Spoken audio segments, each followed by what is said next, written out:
Hello. It is Thursday evening. It is 8 p.m. You know what that means. It is yet again another episode 39.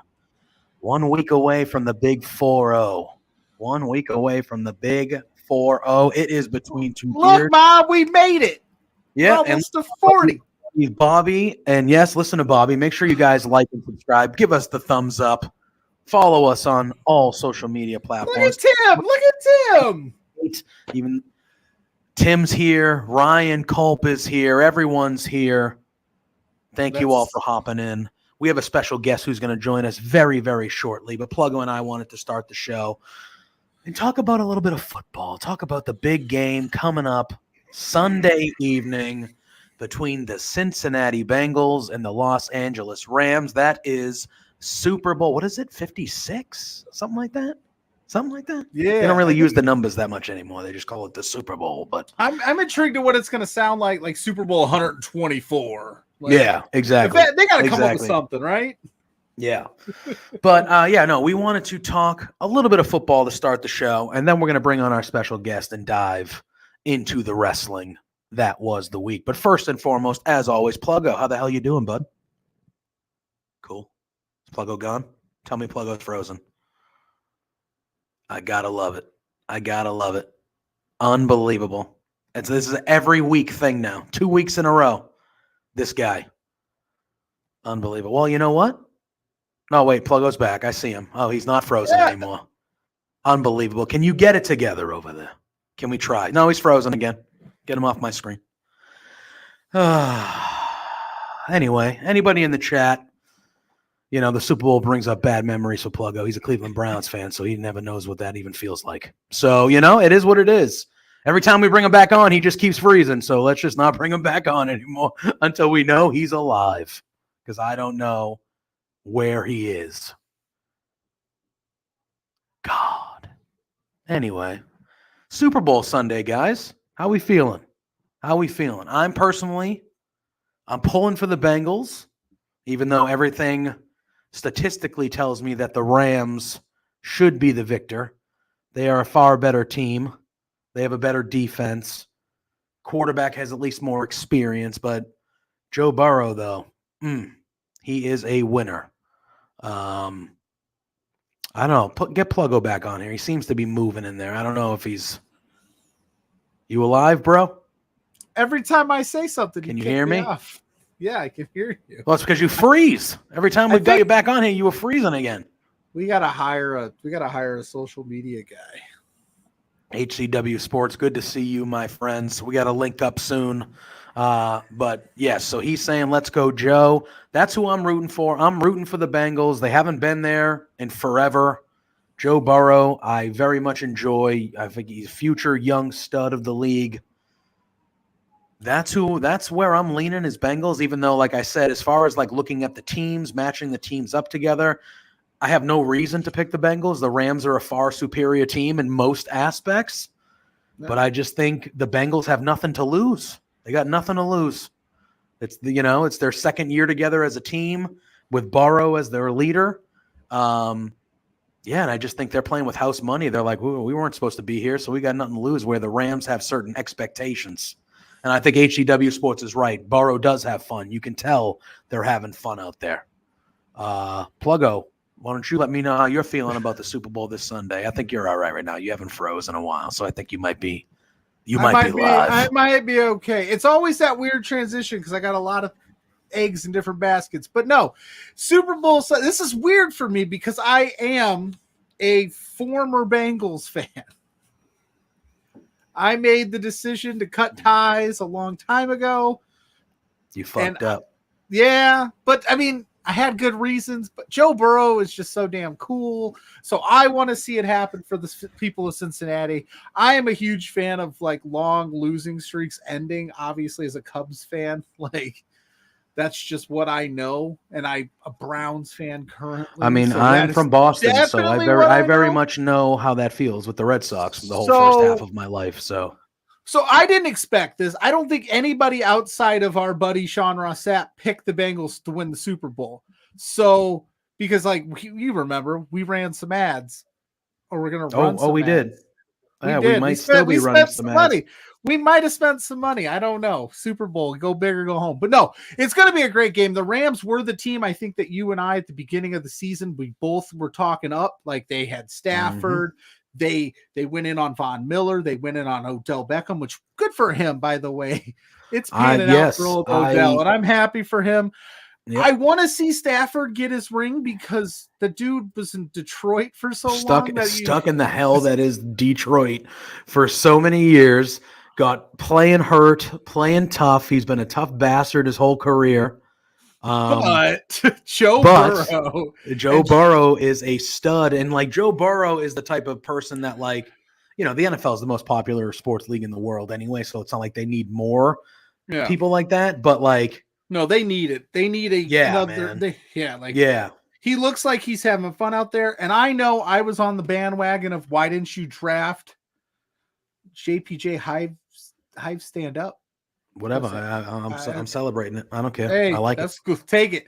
What I was saying was, I was one of those that said they should have went O-line, protect Joe Burrow, protect those knees because they're so valuable. But they didn't go O-line. They just were like, no, we're going to give you another stud receiver, so just throw the ball early. And he slayed it. I think he broke rookie records. So I'm going to just, you know what? I want to see a good game because I don't have a dog in the fight. But if I'm going to make my picks, I'm going to hunker down. I'll go with the Bengals, Houday Nation.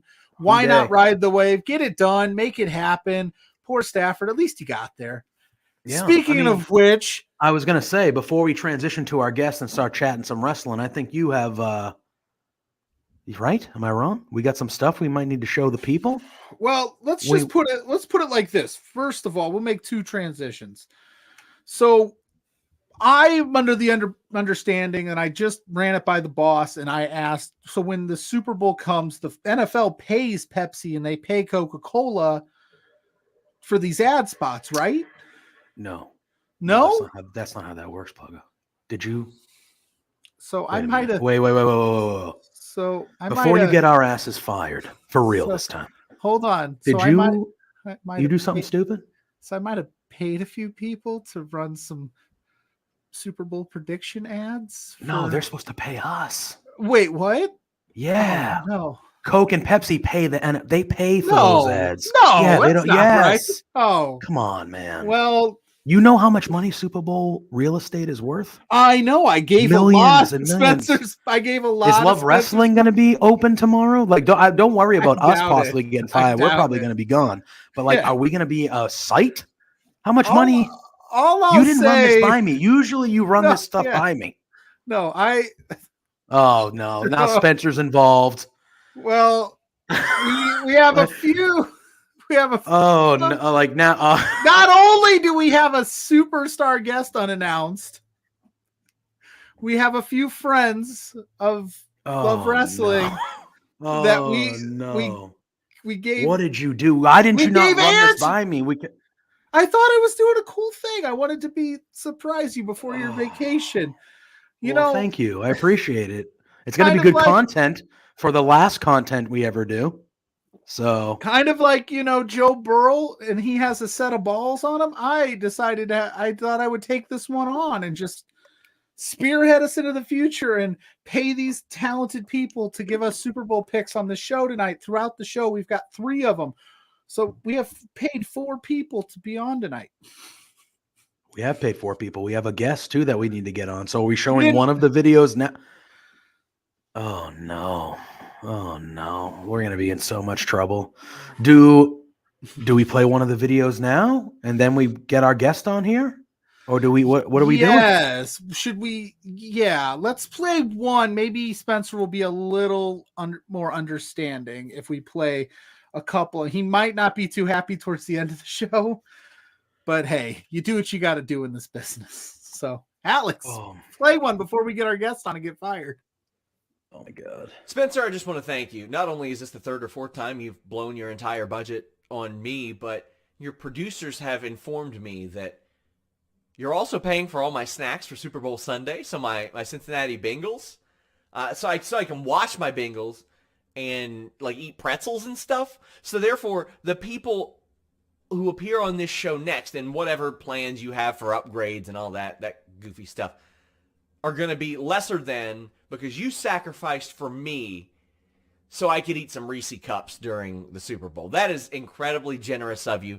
It says a lot about you as a human being and as a person, and also your Fightful Select subscription is overdue by like 3 months. So I'm going to need you to go ahead and pay that too, please. Whoop. Wait, we weren't supposed to show him that one yet. I was hoping he'd fall asleep, but we decided to show him the big gun right off the gun there. That's just the first one. Oh, I know, man. But per SRS, we paid him the normal rate that he's taken the last 3 times. Plus, I threw in snacks. I thought that's what you did for content. No, they pay you for the ads. You don't pay them, Pluggo. Well, before. Oh my God, I cannot believe this. All right, we have a guest coming on in a few minutes. Some balls, didn't it? All right. Well, yeah. It takes a lot of balls to get people fired. And that's just one video. There's 2 more. Yeah, I'm well aware. But since you're talking about balls, let's talk about balls for a second. All right? Manscaped.com, guys. All right? Promo code Love Wrestling, 20% off plus free shipping. You have heard all of us here at Love Wrestling, but specifically on this show, you have heard Pluggo and I talk gloriously about Manscaped and all their products. The Lawnmower 4.0, the Crop Preserver, the Ball Toner, among all other wonderful things that they have. Those are just some of my favorites. I've been a customer of theirs for years and years. They have helped me groom. They've helped me feel good about what I got going on down there. I am very much a proponent of them. Manscaped.com, promo code Love Wrestling, 20% off and free shipping. Pluggo, I hope you are a customer of this because you're gonna, you certainly got some big balls you need to be keeping up with down there. And after that video, they're sweating a little bit, so I'm gonna run upstairs after we get done here and go ahead and get some of that ball deodorant all up in there so that I can smell fresh while I cry myself to sleep tonight at the fear that we're gonna get fired. He's not gonna fire us, right? Like he can't. Like the money's not that much, right? Like, Sean Ross Sapp doesn't. This is the 3rd time we've had him on here. He's a multiple time friend of the show. And it was not cheap. Press F in the chat if you think Spencer will be okay with this, or should I get fired? Press F in the chat if you think Pluggo should get fired. That's gonna blow up. Here comes Ed. Oh man.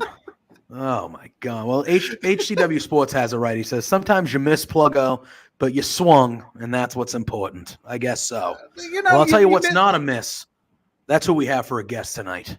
We have Love Wrestling's own The Natural. Get her on here. We have the Scream Queen tonight, it says, Astrid Pizarro joining us. Hello. Nice to have you. Yes, thank you for having me. Yeah, I mean, it's always good to have a guest on the last ever episode of Between Two Beards. So, looking forward to it greatly. But we wanted to have you on. It has been a while.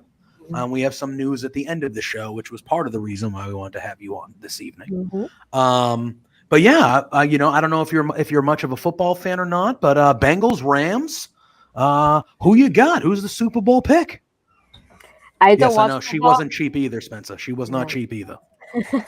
SRS and Astrid are like this in terms of pay. It's crazy. Oh, that's interesting. Getting compared to Sandra Sepp, I'll take it. No, I don't watch football, but I'll just go ahead and do like a random pick. So I'll just do the Bengals to see what happens. All right. There you go. Astrid, Hey, on why record, not? Astrid picking the Bengals. Clip that star of NXT. Astrid taking the Bengals. Yes. We're going to talk a little bit about NXT. Just a smidge. Something that I want to talk about. But all right, let's look back at, yes, HCW Sports, you are right. With Astrid comes the order. Finally, order has been brought back to the show. Lord knows that mishap. Pluggo does some crazy shit, but he usually at least runs it by me first so I can kind of tie up the loose ends before I let him loose to do his stuff. He did not run this by me. I would have been like, hey, man, that's not how this works. That's not how this works. So... I said we got great. I'm on vacation next week, so I'm just expecting it to be the long vacation. If you catch my drift, because I'll be shocked if we're allowed back here after this. And that, Tim, that is what we are going to talk about when we get to NXT. I want to talk about the week that was. Obviously, we're here every Thursday, so the way that I kind of wait, y'all got a discounted price? What? Yeah, I could have paid $6. That would have been a bargain for what the hell we paid. Jeez. Wow. God. Oh, there's the hell is going on around deposit. here? Thank you, guys.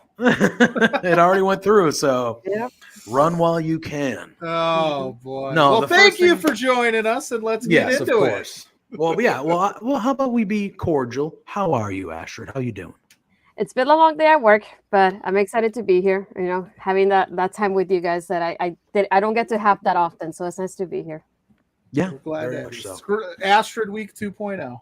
Yep, let's do it. Last Friday on SmackDown, I'm just going to go through the week that was. We were here last Thursday. We mentioned it on the show, but we obviously didn't know how he would be used. But last Friday on SmackDown, we saw the return of Mr. Bill Goldberg. And he came back to challenge Roman Reigns for the Universal title at the Elimination Chamber live special event, whatever the hell they call these things now, blood money, pay-per-view in Saudi Arabia. Goldberg. Oh, Spencer says, if we can be honest, we can all hope that they change course eventually, can't we? I mean, he walks in and he gets a title shot. That's what he does. He's like he's like Tamina. Tamina always seems to get title shots, but she doesn't do anything. No, but, I mean, it is.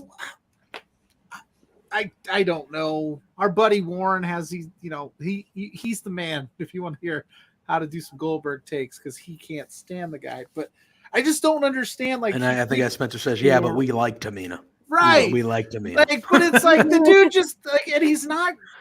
It would be one thing if he could still do the jackhammer and all the moves, and they looked amazing, but he can't pick these guys up anymore. So he has like three moves, and he can't do one of them, which is the move. And he doesn't need to be in the title match. We don't need it. We don't need it. Especially if it's gonna last like 5 minutes or less. What's the point? Oh, his entrance is historically longer than his matches. I timed them. That's my second favorite stat in wrestling. One is the Undertaker's. His entrances are like 7 minutes long. Match time from bell to bell is like 2 minutes tops, 3 minutes. They did what they did with him and Lashley last time, I thought was better, but they had to throw a lot of different parts at it to make it seem like a bigger deal than it was. But really, in reality, the match was like 2 minutes, but they threw a bunch of fluff at it. But that's what you have to do with Goldberg to make it seem important. And I always have that fear they're going to put the belt on him and let him run it till SummerSlam. Wordsmith says 3 moves: spear, jackhammer, and making faces. Did I miss one? Sliding on the way to the ring. No, the Yeah. move is you're headbutting the door. The jackhammer. Spencer says the last match against Lashley was probably Goldberg's best match ever, which isn't saying much. Yeah, Ashford, how are you feeling about Mr. Bill coming back, A, and then B, being thrown right into a top championship title picture? You know, it's a one-off, obviously, with the Saudi show, but still, how you feeling about Goldberg and being put in this position? I had a feeling the moment that they announced him, I was waiting for it. I'm waiting for the Roman part, waiting for him to come out. So I expected it, but I don't want it. I don't want to see it. I didn't pay for this. I'm not paying for this. I definitely don't want to see it, especially like Pluggo. It scares me that Roman's gonna lose to him like that too. So no.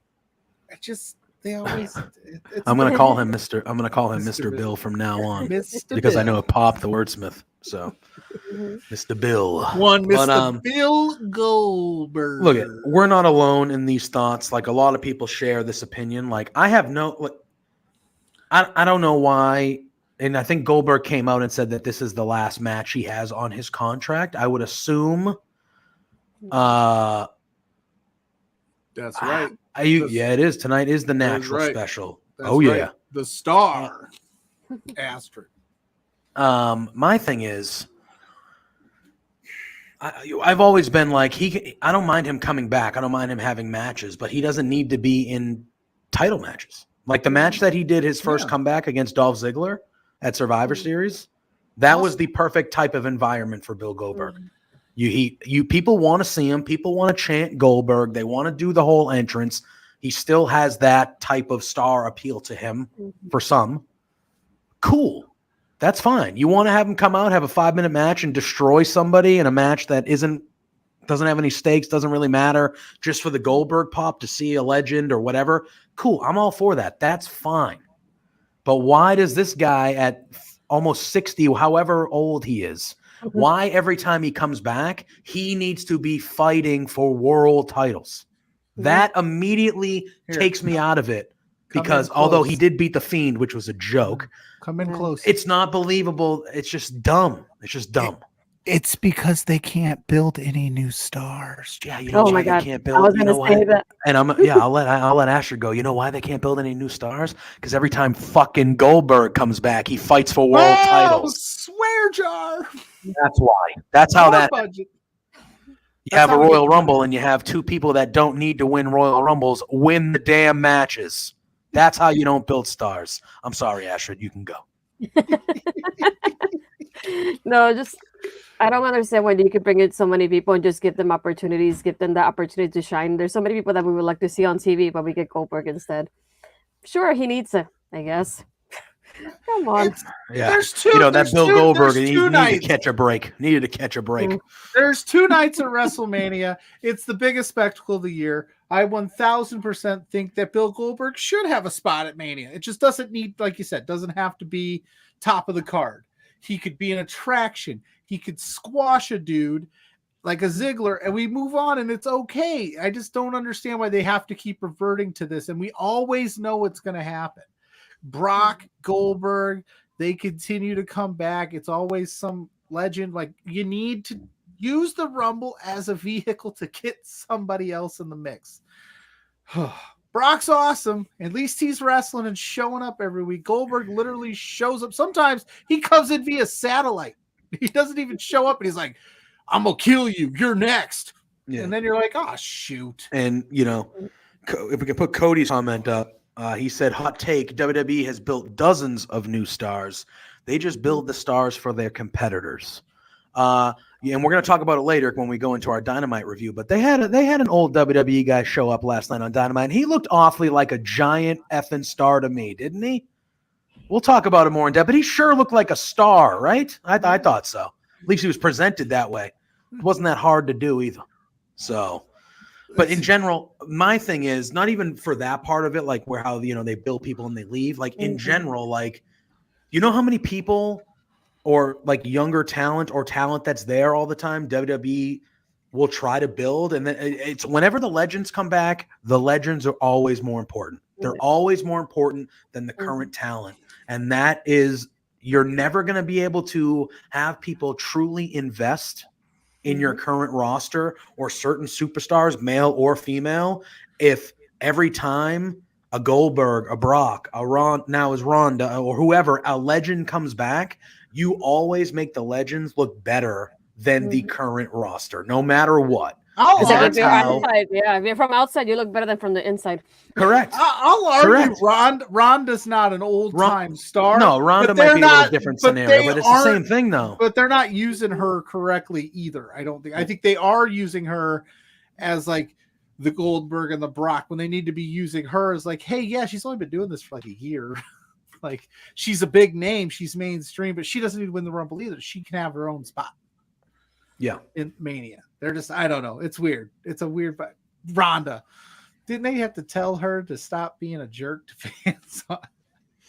It's unbelievable. She's giving like the worst promo. Yeah, and Cody kind of says replace Ronda with Lita in JPJ's analogy. Yeah, to be honest with you, the Lita stuff I kind of like. Because Lita's not somebody we've seen come back really in this way before.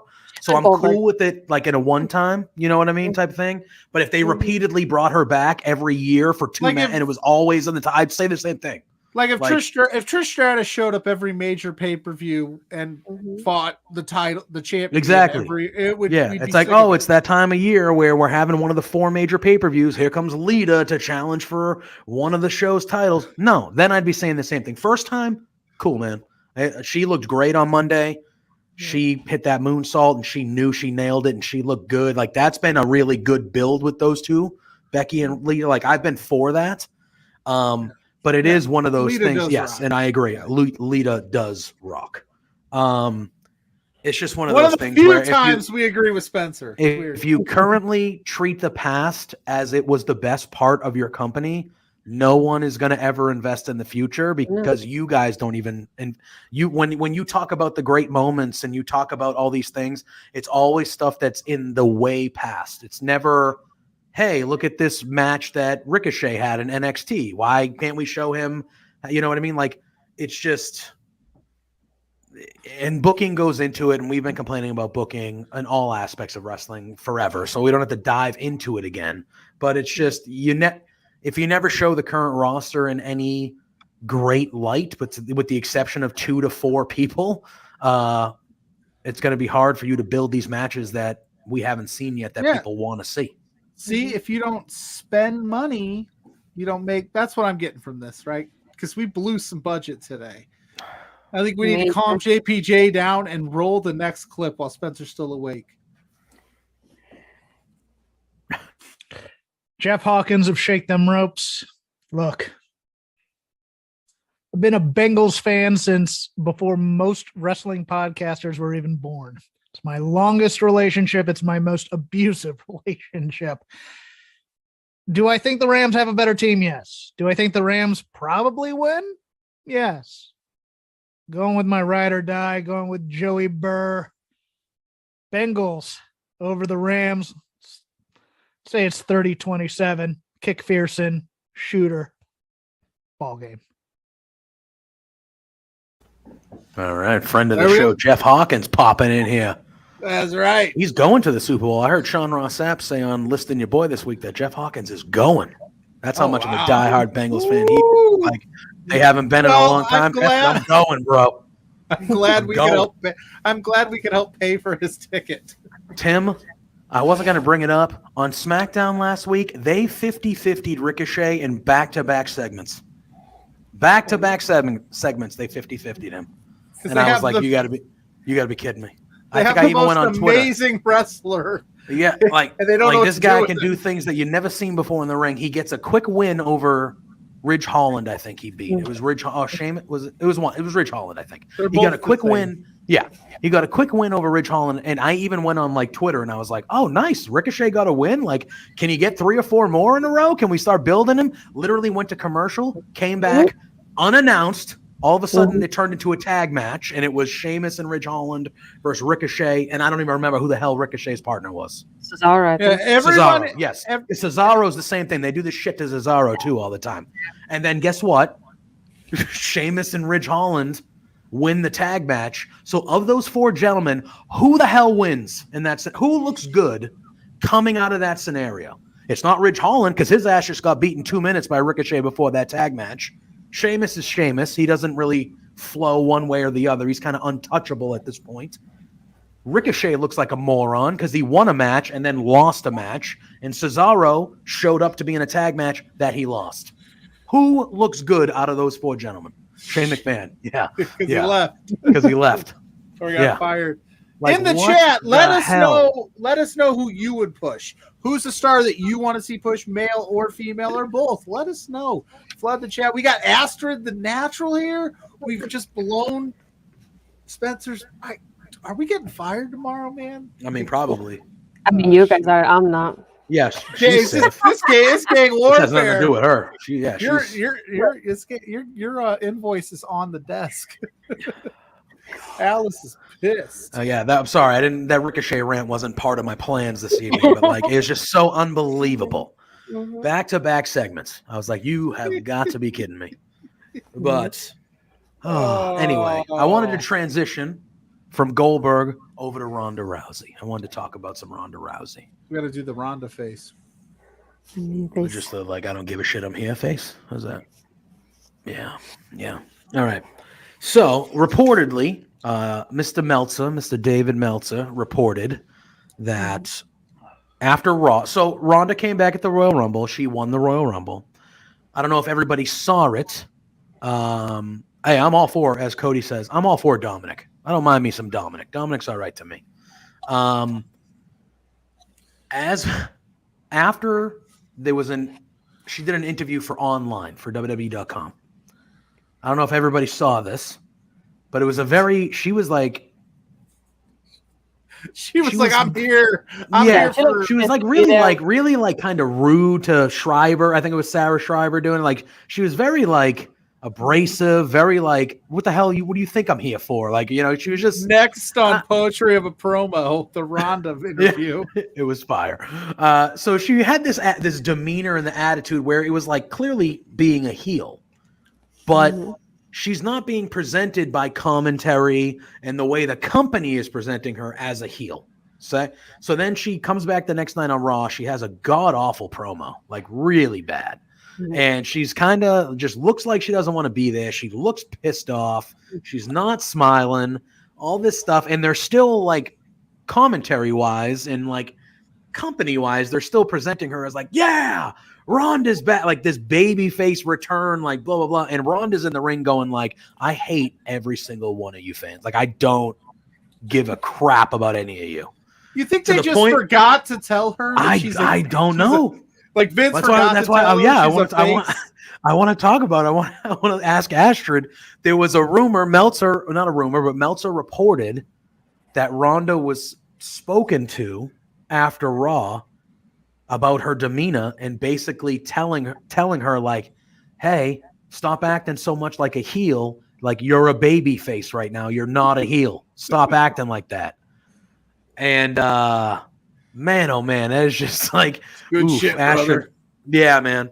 Astrid, I'll let you kind of give your thoughts about how you feel Ronda's return has gone so far, and just kind of the oddness of how they're presenting her, but how she's actually portraying her character. Yeah, this is not how I expected her to return, to be honest. I feel like it's one of those things she could have easily just called out Becky and that would have been fine in giving that Rumble victory to somebody else that will really need it. At least somebody that stays in the roster, not somebody that's going to be coming and going like she is. And yeah, just at first I was thinking, is she a heel or what's going on here? Because she looked like she was upset to be there. So why did you come back if you're so mad about coming here? Stay home. Just stay home if you're so mad about it. And then it's she's a heel in one show and a face and baby face in the other one. Don't know. I don't understand it. But if you're going against Charlotte at this point, she's being portrayed as a heel. So you're going to be the baby face going against Charlotte. And that's how you should be portrayed. But I don't think she probably, did she forget how to be a baby face? I'm I with I her don't attitude, think they. I don't think they told her, and I think she seems like, and she's even said it on record, that she looks at the comment section and she takes all the negative to heart, and just let her be a heel. so I think she's taken that and she's like, why would I be nice to these people? They don't like me. But it's like, you got to try. She was over when she debuted the first time. Everybody was excited. I think they kind of pigeonholed her. Like I said, I think that her winning the Royal Rumble left a sour taste in a lot of people's mouths. They could have done this calling out Charlotte or calling out Becky, however they wanted to go with it, without the Rumble win. And I think everybody expected a Rumble winner to come out of this thing that needed it, or like we all wanted Belair to win, or Sasha Banks, or Bayley come back. I think just people were just off put by it. So they're not happy with her, and I don't think she's gotten the memo. And I don't know how they do it, because you can't really turn Charlotte face. I mean, you could. You can now against Ronda. You probably could. Yeah, well, I personally thought that they would go Ronda as the babyface versus a heel Charlotte this year. Yeah. And then by the time we get to next year, because the report is she's got a year deal, she's going to have a match with Charlotte this year and a match with Becky next year. And I would think, because of the history with Ronda and Becky, by the time we get to Mania of 2023, it's heel Ronda Rousey versus the man, Becky Lynch. That's at least what I would think you would try to do for that match. But it just seems like Ronda just came in, and that is true what HCW Sports just had up there. They said, she is very much acting like she did in UFC. Like if you paid attention and followed her in UFC, when she cut promos or was talking to, Rogan or whoever was interviewing her before and after, she was very much like how she was with Sarah Schreiber after the Rumble. Like very like, yeah, I'm here to earn money and just do what I have to do. Like it was very reminiscent of some of those interviews you've seen in that other world. Which you can do, and you could do it really well. Like Becky Lynch and her man character kind of did that, but I just don't think Ronda's at that level where she could pull that kind of stuff off. She's still new to this. It's different than the UFC. I don't follow it enough, but I pay attention to know that, yeah, some of these people are characters and they're portraying, but it's more realistic. So if you want to be that way, people just believe that's who you are. In wrestling, you have to be bigger, or bigger than who you are normally, and kind of play it up. And you need to learn how to play to the crowds, because they help tell the story. And she's just, I don't know if it's they're letting her just go out there and do what she wants because she's Ronda Rousey, or whoever's in charge of producing these segments is really missing the mark, and they need to figure out a way quick to switch the narrative so that we can get more invested in it, because Ronda versus Charlotte should be a huge deal. And right now we're more focused on the bad promo work and who's the face and who. It's so convoluted. I hope they figure it out, because I'm on Ronda's side. I like Ronda being there. I think it's a value to have her. For sure. I mean, Ronda Rousey being on your roster with her name recognition, like, it's not a bad thing. It gets eyes on the product. Yeah. Astrid, I'll kind of ask you, like, do you think WWE's missing the boat not going directly for Ronda and Becky? I feel like that's the match that everyone wants to see. I worry about the reaction that Ronda and Charlotte get at WrestleMania. I think, and don't get me wrong, Charlotte is the right opponent to be in the ring with when the crowd could potentially turn on a match, because Charlotte does not shy away from telling those people in the stands exactly how she thinks. We saw it earlier this year with the Rhea Ripley match, where she basically told the fans to fuck off. She was like, no. And then by the end of the match, both of them won the crowd over because both of them are excellent. Like, but I have a fear that at WrestleMania, this match is going to be a match that potentially will get hijacked, because it's two heels or two performers that a lot of the crowd is very on for certain reasons. I am pro both of these women. I'm pro most people, but I'm pro both of these women. But character-wise, the way they're portrayed, people are sick of Charlotte, and people really are very hit or miss when it comes to Rousey. I could see the crowd turning on this one. How do you feel? Do you think they should have just went straight to Becky, or are you worried about the same thing as far as the crowd goes, if it looks like what it's going to be is Ronda and Charlotte? Yeah, to me, it should have been Becky first. I feel like the story was there. It was presented not only the way they've been presenting Becky lately, having her like opponent after opponent, winning everybody over. And I'm like, you could have done like the exclamation point being Ronda for that. And it just, Charlotte has been featured so often. They just want Becky to have that match to be featured like Charlotte has been, and she hasn't been. And then on top of it, when was the last time like Charlotte really defended the title? She hasn't defended it in a while until like now Yeah. we can Well, I think she's tomorrow. defending it this week, right? Against Naomi. Yeah, That's about the finally. first one in a bit. Yeah. Yeah. And it just like I feel like Becky should get highlighted more often, things like this. And I feel like that exclamation point would have been for me, Ronda. And I think it would have been better if maybe that Raw after the Rumble, if Ronda came out and just called out Becky and Becky went, yeah, I'm going to go all for it with you. And just had build up somebody to go against Charlotte because the girls in SmackDown are not getting featured. Everything happened with Toni Storm and it just went downhill from there. The girls haven't been featured the same. Naomi is getting the opportunity tomorrow, but she's the only one that's getting like a little bit of a highlight. Yeah. That they could do a lot more with the girls on SmackDown though. And I feel like there was a point when SmackDown was like the women's division was all SmackDown in 2016. And I feel like little by little it started going downhill. And just at this point, I wouldn't have done Charlotte at least right now. Yeah, I feel like it's, do I think they'll end up having a really good match? Yeah, of course. I think the match will be very good. And I think if the crowd does turn on it, I think like we saw with the Rhea Ripley Charlotte match, by the end of it, the crowd will be like, wow, this was a damn good wrestling match. Like I don't have I have no doubts of whether the match will be good or not. I just feel like people have wanted to see Becky and Ronda fight for 3 years now, 2 years, whatever it is now. Like it's right there for you. It's WrestleMania. It's just right have her challenge. Yeah, it's right there. She won the Rumble. Just have her challenge Becky Lynch. Why would she not? Especially with now social media, like Becky is still talking shit about Ronda all the time. She said something on the promo on Raw that Ronnie's running scared. So she's still saying this stuff. And Becky is playing it up on Twitter, and she's going with it too. So it's it's weird. So it looks like, if Becky Lynch still says stuff about Ronda every week or does stuff on social media and they still go through with Ronda and Charlotte, it's going to look like Ronda's ducking. And maybe that's how they want it to look. Yeah, maybe that's how they want it to look. Yeah. And then Becky can play on like, well, you won the Rumble. You could have challenged me, but you chose not to because you knew what would happen. That's probably the way they're doing it now that we're talking about it out loud. That's probably the way they're doing it. But triple threat at SummerSlam, baby. Oh, which I would be fine. I'd be fine. Well, I didn't think it was bad. I thought the story that they told leading up to that triple threat was the way to go. I don't know what they're doing. I'm interested to see how it goes. I'm hoping that they can tie this thing together in the next month. It's about a month and a half away-ish. Yeah. So they got about 6 weeks to get this right. Maybe 7. But I feel like they could have done the Rumble. I don't know, man. To get that push that they did to Bianca for somebody that just kind of newish to the division and just giving Ronda to Becky instead. Well, and I feel like the other. Oh, sorry. No, go ahead. Cut you off there. I was just going to say the other problem that they have is that they've cut that women's roster down so much that if they would have given the Rumble win to Bianca Belair.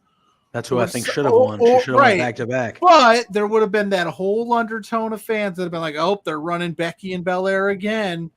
But that's what happens when you cut your roster down due to budget cuts and then you rely on all these legends to make appearances and you don't build up anybody new. You're going to get stuck with it. Would have been Becky and Sasha again. It would have been Becky and Belair again. We've seen all of it. Yeah, I feel like they could have done Sasha and Charlotte because everybody has been so behind Sasha getting that Charlotte match at Mania, and that would have been so awesome. They could have made an event and they should have won the Rumble, for example.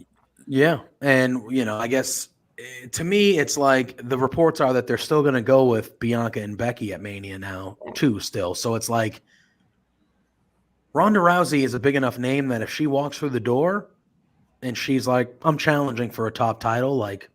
Yeah, it's believable. Okay, like, I get it how some people would be like, oh, I don't like that, but like it makes sense. She's Ronda Rousey. I mean, Goldberg does it. Yeah, like exactly.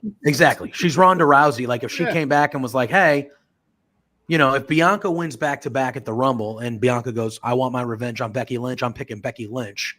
Okay, that's already chosen. Mania's already set there. If Ronda then comes back and goes, well, Becky's already in something, Charlotte, I'm going after you then. That makes more sense than Ronda winning the Royal Rumble and being able to choose Charlotte or someone who is her enemy from 2 years, or like her straight, just a person she does not like, and going like, yeah, I'm going to pick this one over here. I'm good with you. I know we hate each other and I've wanted to kill you for 2 years, but I really want to fight this one. What the hell does that have? What is that? How does that make sense? Makes Ronda look like an idiot. That's what it makes her look like. But anyway. Okay. Yeah, we're gonna come down. We're gonna talk. Between two beers, ASMR time. Yeah. Okay. All right. Everybody's calm now. Yeah, I told you I was gonna do it. We're vibing here. Shout out to our ASMR fans out there on Twitter. We love you. That was for you.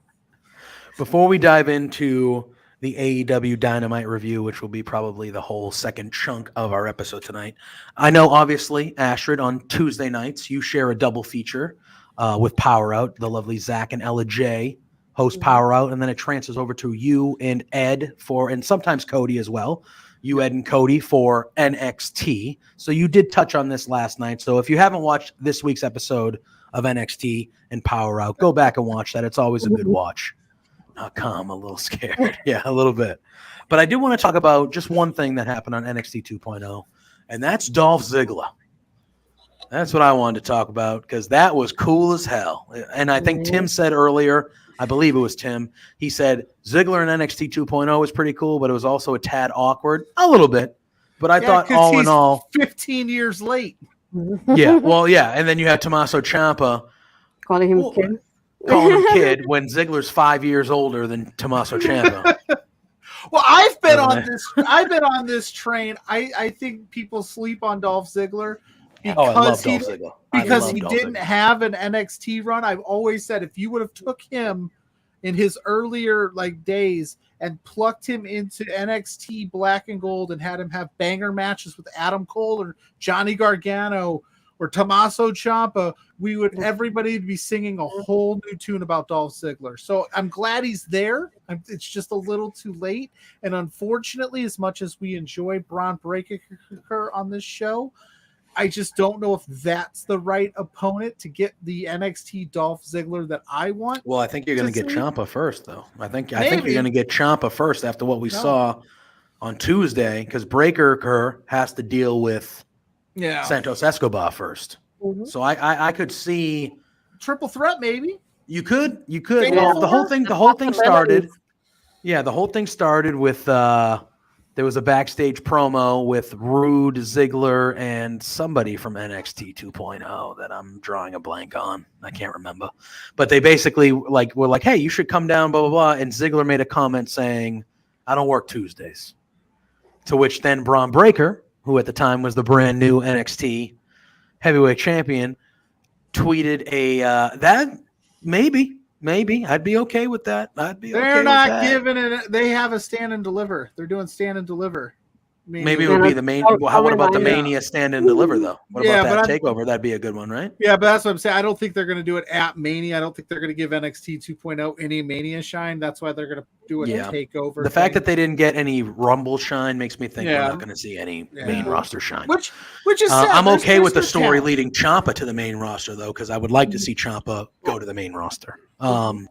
But yeah, so he said I don't work Tuesdays, which led Braun Breaker on Twitter to show the video of one Bad Bunny eliminating Dolph Ziggler from the Royal Rumble, and the comment said, apparently he doesn't work Saturdays either. That's what. Hey, when it's a good tweet, it's a good tweet. That was a good tweet by Braun Breaker. So then we saw a contract signing this past Tuesday on NXT, and Ziggler interrupted, cut a promo. Crowd was really jacked. That was a huge pop. Holy shit chance, cool as hell. And I've always been a proponent of Ziggler. This is what I think WWE should do. I wish they would have done this more with the NXT Black and Gold era as well. But they've been doing it with AJ Styles going down there, and now Ziggler. Early on in NXT to Black and Gold, they did it. Tyson Kidd was down there. Cesaro had a match on a takeover with Sami Zayn.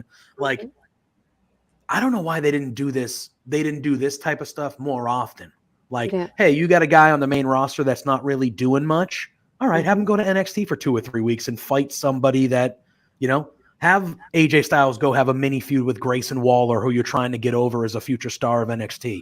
Hey, have Dolph Ziggler go down there and potentially have a world title match with Braun Breaker, who, he's the champion, but he's 23. He's a new star that you're positioning to be maybe the face of your company for the next decade. I'll make this devil's advocate point, and then I'll let our star of NXT talk. They probably didn't do that as much because because the way they set it up, now this is them, this isn't me speaking, this is how they have it set up.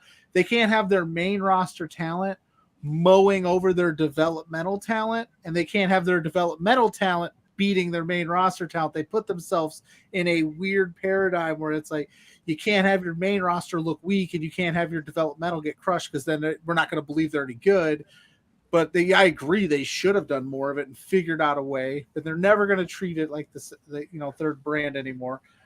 What do you think, Astrid? You are the NXT queen. No, I love it. I've enjoyed Ziggler for a while now, ever since being a heavyweight champion with AJ and Big E, all that stuff. I enjoyed it a lot. So I definitely miss having that spotlight on him. I feel like he definitely lost focus for a while, and he hasn't been in like the center of attention, especially with Bobby Roode. I wish I would highlight him more often, and they aren't. But having Ziggler there, you never know what's going to happen. Now, him and Ciampa could be so amazing. And already the promo this Tuesday, it was amazing. I loved it from beginning to end. I love that it was not only a way for all three of them to shine, but even Santos Escobar got to shine out towards the end. And it's like, I'm doing things on my time. You guys Exactly. paying attention to me when I want you to, basically. But I just love that from everything. I loved every part of it. So who knows what's going to happen between them now. And like the little jabs is like, oh, when are you going to take your training wheels off and things like that? I said to Ciampa, like, that was just priceless. Yeah, and I think Cody has a good point in the chat. It was up a little early. He says Ziggler telling Ciampa to take off the helmet and knee pads made him think that this could potentially be a story leading to Ciampa finally moving to the main roster. I'm okay with that. Ciampa doesn't want to go. He said it. That's the thing. If he still says he doesn't want to go, I don't know if he still feels the same way with NXT 2.0 being what it is. He might feel differently. And they might throw him some money. And I don't think you need to, if you want to put Ciampa on the main roster, you don't need to have him at if they decide to start doing house shows. I know he didn't want to do the house show loop and be gone for 10 days and be home for 2 because of his wife and kid, which is respectable. But the way they're doing it now with the less travel, you could give him time off. You should give these wrestlers time off. You should be able to run a show where you don't have to drive them into the ground. I know he was worried about that, but yeah, I think a main Ciampa has done, and we've discussed this on this show, I think more than once. He's done everything that you could possibly do in NXT, then over 10 times over. There's nothing left for him to do unless they keep interjecting main roster talent down into NXT 2.0. There's not a home for him. So he needs something fresh. Dolph needed this. I think really needs to be down there doing something else. You can rebuild Dolph in a way and kind of like show people like, this is what this man is capable of. He's not the dirty dogs, comedy act that people think he is from the last few years of his career. I mean, he is a world champion. People forget that all the time. I think he's held the Intercontinental Champion like 6 times. Like the dude. Yeah, I mean, he listed Money in the Bank winner. Yeah, he's done he has it all. one of the greatest cash-ins still. I think one of the top cash-ins ever. Like, he's had some moments. He's a Hall of Fame performer. I'm like Astrid and both of us, but I'm like Astrid. Like, I'm very excited. I want to see. Obviously, I don't think Dolph Ziggler is going to be NXT champion anytime soon. But hey, have a good match with either both of them in a triple threat, or maybe when Breaker beats Escobar, you then fight Breaker. You have a good match with the kid goes over, you go back up to the main roster. Yeah. If it leads to a thing with Ciampa that goes up there, even better, or whatever, Or the kid beats Ziggler, goes, I can do this. And the kid goes up. Maybe. And he goes, here's your title back. Tournament time. Something. Maybe. I mean, there's a lot of ways you can go with it, so it is intriguing and it's something new, and it's not Grayson Waller, which is great. Yeah. Oh, man. All right. Well, I guess before we dive into the AEW Dynamite, we might as well show the last video we have from our friends that you probably got us fired with the Super Bowl picks. We have a friend of the show. Go ahead. What were you going to say? I was going to say I haven't seen Spencer in the chat much. So yeah, because he's probably trying to get some of the money. He's trying to recoup some of the costs. Recoup some of the money, or he's trying to write up our termination paperwork. But hey, Tim, that's a good one. I think Miz could have a very fun run in NXT for sure. For sure. But yeah, Alex, why don't you play that last video of another one of our friends from Fightful, one Steven Jensen, with his Super Bowl pick. What's up, y'all? Steven Jensen here making Super Bowl predictions. We have the Rams. We have the Bengals. The Rams, career resurgence for Matthew Stafford after all those years in Detroit. It's been wild seeing what he's done with the Rams. Obviously, it just doesn't matter who you are. You're just not going to win if you're a Detroit Lion. And I love seeing it because Skol Vikings. I'm a Minnesota Vikings fan. But it has been cool to see what Stafford's done with the Rams. We also have guys like Odell Beckham Jr., who's had a career resurgence there this past season also. Cooper Kupp having some incredible years this year and last year especially. Got guys like Von Miller, Aaron Darnold on defense. I mean, really, really stacked team from top to bottom, having an incredible year. And then you got the Bengals. And I got a lot of friends who are Bengals fans, and it's been really cool to see after 31 years, they finally win a playoff game, and now they're in the Super Bowl, which is wild. I think it's an incredible story, great season, and it gives teams like the Vikings hope. Like fans like myself, I have more hope when I see a team like the Bengals go all the way to the Super Bowl, because all I really want is the Vikings to win a Super Bowl before I die. That's really my main ask in life right now, just Viking Super Bowl before I die. That's all I want to see. That said, the Bengals have Joe Burrow, who has been incredible. I mean, what a hell of a pick for the Bengals to get him. It has worked out tremendously on that end. You got Jamar Chase, you got Joe Mixon. Very good team. But I'm going with the Los Angeles Rams. And the reason that I'm going with the Rams is very simple. I'm very biased. The new head coach of my Minnesota Vikings is going to be Kevin O'Connell, who is the current offensive coordinator with the Rams. So because he's coming over to Minnesota, I want him bringing the momentum of a Super Bowl championship. Fair. That's a fair take by Mr. Jensen.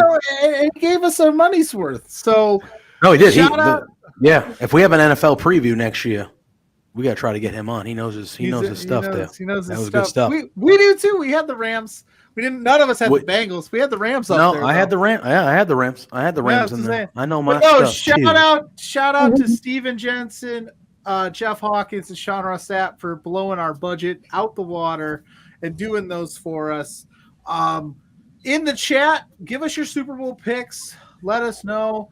Say what's up to Astrid. We got the Natural. This is a budget-blowing Super Bowl edition of Between Two Beards. Man. We paid 4 separate people to be on this damn show tonight. Me and Pluggo don't even get paid.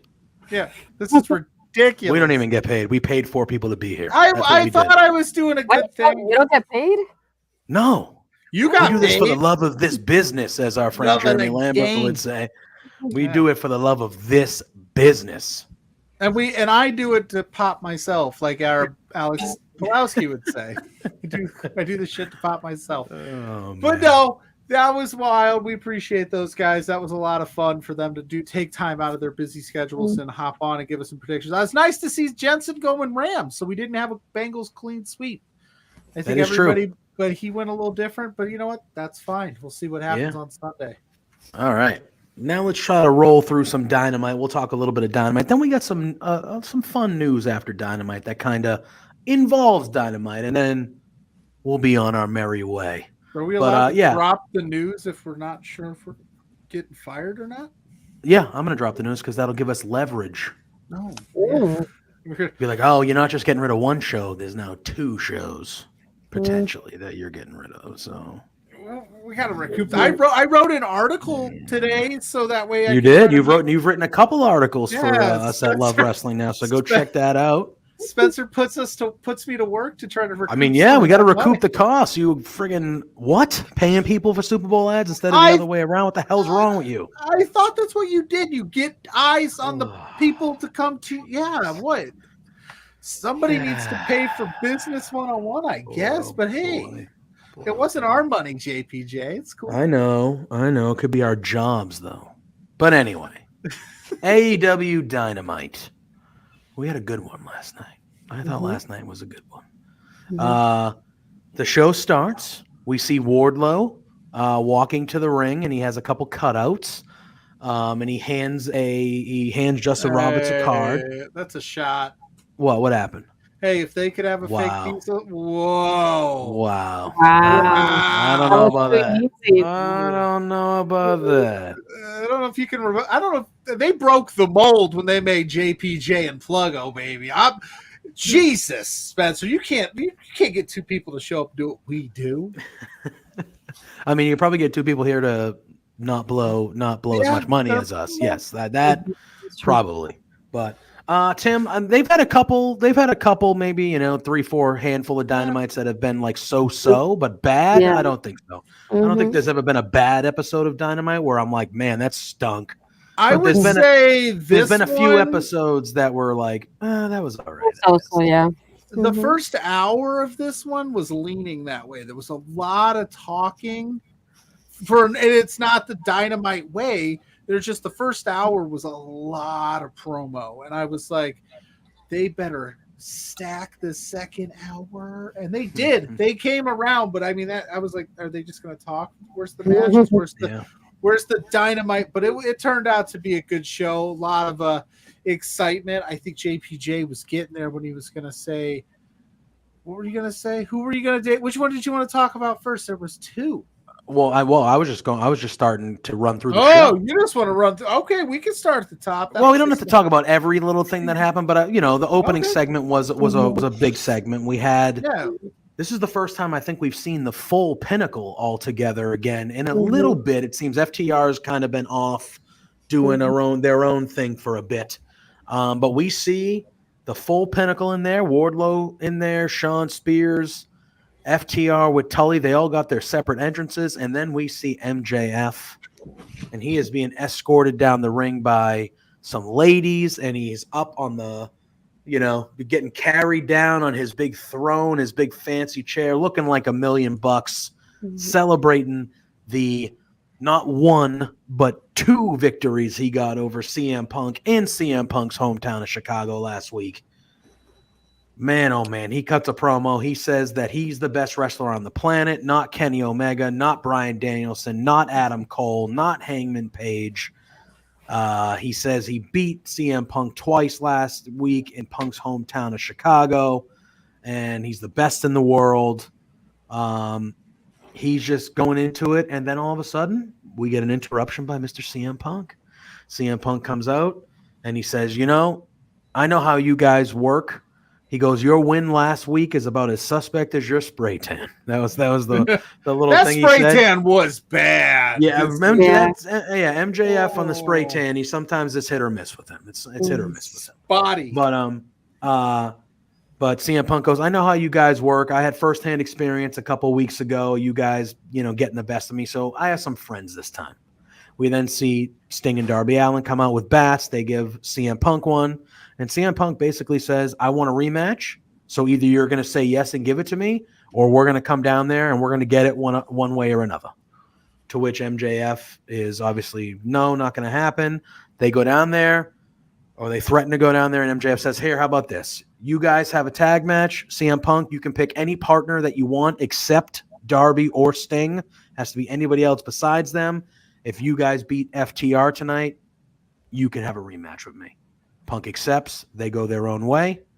And I do believe one of the women that led MJF down was Gabby Ortiz. I believe she was one of them. She stuck out to me. And MJF's girlfriend. What was that? The girl that he kissed was his girlfriend. Is that his real life girlfriend? Yeah, because they Yep. They got a good little makeout sesh on the apron there. I thought that was Gabby Ortiz. I was just typing in our private chat if that was. Yep, and I believe our boss Spencer Love had an interview with one Gabby Ortiz. So spoken to her. I don't know. Check that out. I don't know if you'll be able to see it because the site might get pulled. But if we can keep the lights on, if we can still afford to keep the lights on, go check out that interview. And if you're still here in the chat, likes, comments, let us keep our jobs. Help them. Tell Spencer help us how out. much you love us. Yeah, go to What a Maneuver and go buy a B2B shirt or Yeah, hoodie or- or yeah, onesie. Go yeah, buy a love Love it. Wrestling shirt. And Natural, Ashford has her own shirt on there. We Go help do us this. out. We need all that money. Doesn't go to us. That money goes to keep the lights on because Yeah. Pluggo doesn't know how to fill out contracts properly. I was just- whatamaneuver.net/collection/love-wrestling-ca. And then if you get a shirt, take a picture. We'll post it on socials. We'll get the ball Yeah, rolling. take a picture Listen, of you in your B2 I beard shirt. You're do blowing this- the budget shirt. I do this for you guys, the fans. I blow this budget because I want you guys to have a good product. And this is the show that I would want to watch and we would want to watch. And if Spencer fires us, tell him he's making a huge mistake. He might just fire me. He might keep you. Throwback, welcome in. He came at the perfect time. We're pleading with Spencer to keep our jobs, as we do. We blew the budget almost tonight. weekly. We blew the budget tonight. Throwback. We had SRS on here. We had Jeff Hawkins, Jensen. We're paying Ashford to be here, the Natural. We're just throwing money all over the place for the guests tonight, some Super Bowl picks and things of that nature. We're diving into Dynamite now before we get out of here for the evening. But that was the first segment. I'm kind of glad it went the way that it was. I mean, I'm kind of glad Punk came right out kind of like relatively early on and was like, no. I want another rematch. I'm not listening to you talk all night. Ashford, what did you think of the opening segment? What did you think of the celebration to start? They had confetti fall. It was tremendous. What did you think of the pinnacle celebration of MJF before it was rudely interrupted by CM Punk? I loved it, but I will say my favorite part was what he said. I have to thank the big guy for helping me, and Wardlow's coming up thinking it's him, and he's actually thinking Sean Spears. Yep. I can't wait for him to turn. That'll be so priceless, and the crowd reaction is going to be amazing. His facials alone. Incredible. Yes, incredible. I love They it. sell the story so much, and that was a good thing. How that happened with the MJF part of it, where he's like the big guy to help me. Which, if you watched Dynamite last week, you know was clearly Wardlow who helped MJF beat CM Punk, and he goes Sean Spears, and then when Punk's out there, Punk is talking directly. MJF starts to respond. He says, "Hey, you, shut up! I'm not talking to you." He goes, "I'm talking about the guy who actually beat me, Wardlow." And he's like, "You gonna actually stand up for yourself and leave these jerks, or are you just gonna let them do what they're continuing to do?" I love that, because then the crowd's like, "Do it, Wardlow, do it."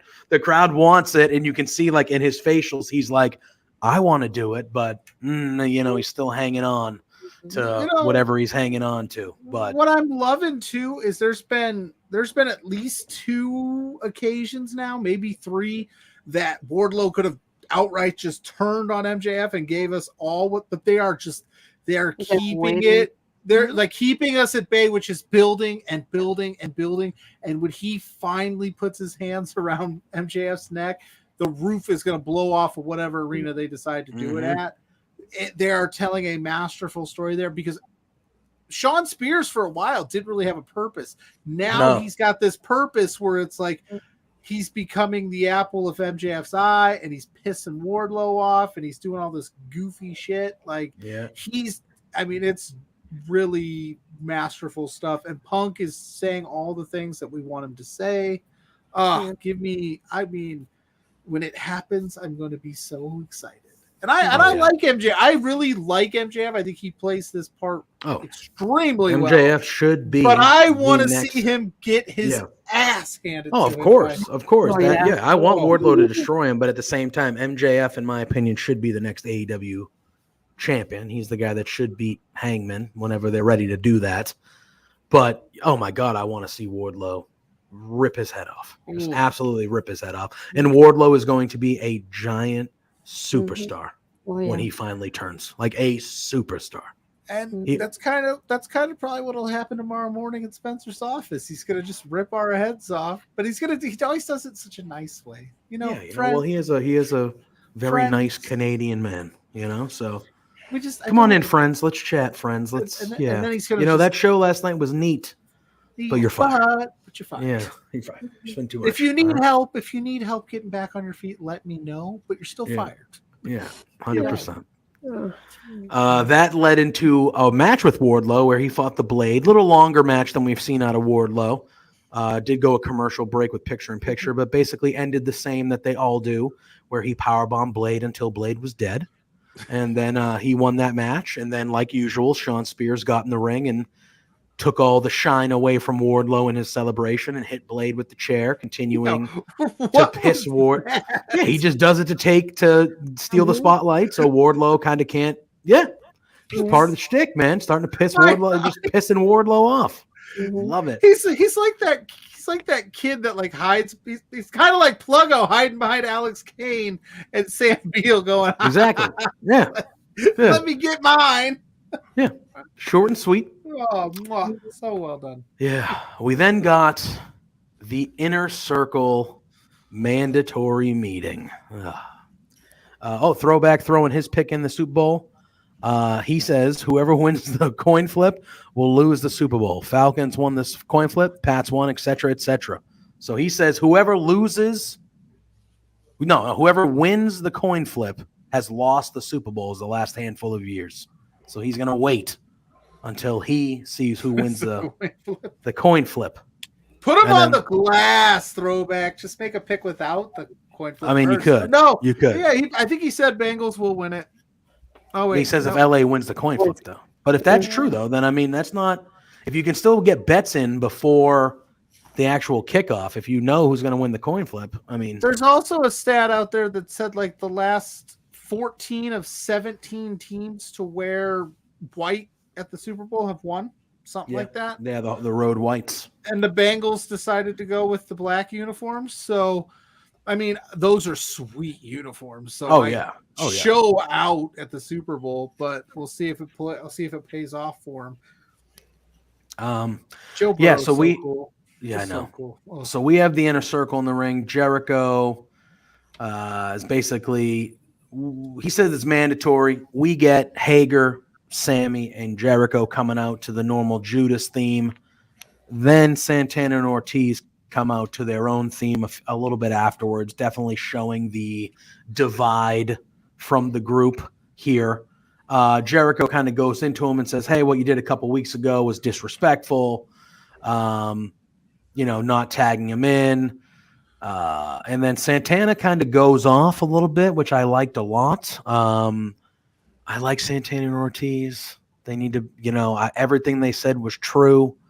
They said that Jericho only cares really about himself and that everything that all the people do in, I almost said Undisputed Era, in the Inner Circle, it only goes to benefit one person. And that's Chris Jericho. And then he specifically talks about how every time Santana Ortiz, Proud and Powerful, had an opportunity for a tag title match or were starting to get involved in the tag titles, they had to remove themselves or get taken away to kind of go help Jericho clean up whatever mess that he was getting into. I'm a big proponent of both Santana and Ortiz, but I think Santana has potential to be a single star down the line as well. Can clearly cut a good promo, excellent in the ring. I really liked what he had to say here. He was spitting facts, as they say. And then, they're talking about later how Eddie Kingston, like they got a big history with Eddie Kingston. So Jericho coming from, what's he done for you? I've done everything for you. Jericho calls out that they did have a title match that they lost and that had nothing to do with him. So I don't know why they're blaming him for that, which technically he ain't lying there either. But Astrid, what did you think about, I know you're a big Santana and Ortiz fans as well. What did you think about their performance here and kind of what they were saying? And it looks like, we're going to have a tag match next week. It's going to be Hager and Jericho versus Proud and Powerful. To me, it seems like, I don't know, they're going to they're fighting. And then what did Jericho say? If Proud and Powerful lose, they're out, right? Is that what he said? He said he'd have to make some changes. He might have to make some change. So he left the door open. He didn't come right out and say it. But yeah, that's what I'm to me. It seemed like Santana and Ortiz were quitting. To me, that's what it seemed like. Sammy quit. Yeah. Sammy's the one that actually ended up quitting. So he's like, figure it out or not. I'll say this real quick before I let Astrid just take over on this. They left the door open. There needs to be. I think you need to put Proud and Powerful over and just let them go. Like let it happen. move on. The Inner Circle's done its thing. It's ran its course. It was fantastic, but not every faction lasts forever. And I think that that's okay. And yeah, Santana looks like $1 million, and I think he has an opportunity to be a huge star. I don't know what Ortiz is doing with those resistance bands, but hey, whatever, bro. But yeah, I think it's time for Jericho to find something else too. I think like he did his part. He made Sammy the star they needed him to be. Santana and Ortiz are ready to break out. Hager. I think his ceiling's already met. So we'll see what happens. Yeah. And then Astrid, go ahead. I really like the line where he said, I think I brought the Roman versus LAX up with me. Oh my gosh. Yeah. I'm just like, Yep. oh, I can't believe he said that. No, but yeah, I'm a fan of them and I love what they represent being Puerto Rican. I feel like there's a lot of representation recently and I'm proud of their, two of those people representing us. And yeah, I've been wanting them to be champions for a while now. So I'm excited for them to get the highlight. I hope they win and that gives them that momentum towards that.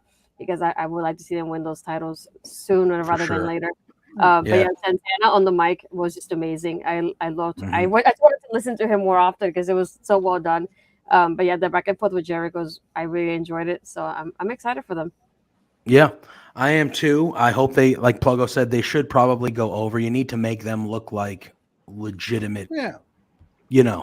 So I think they should. What purpose does it serve for Jericho and Hager to win this thing?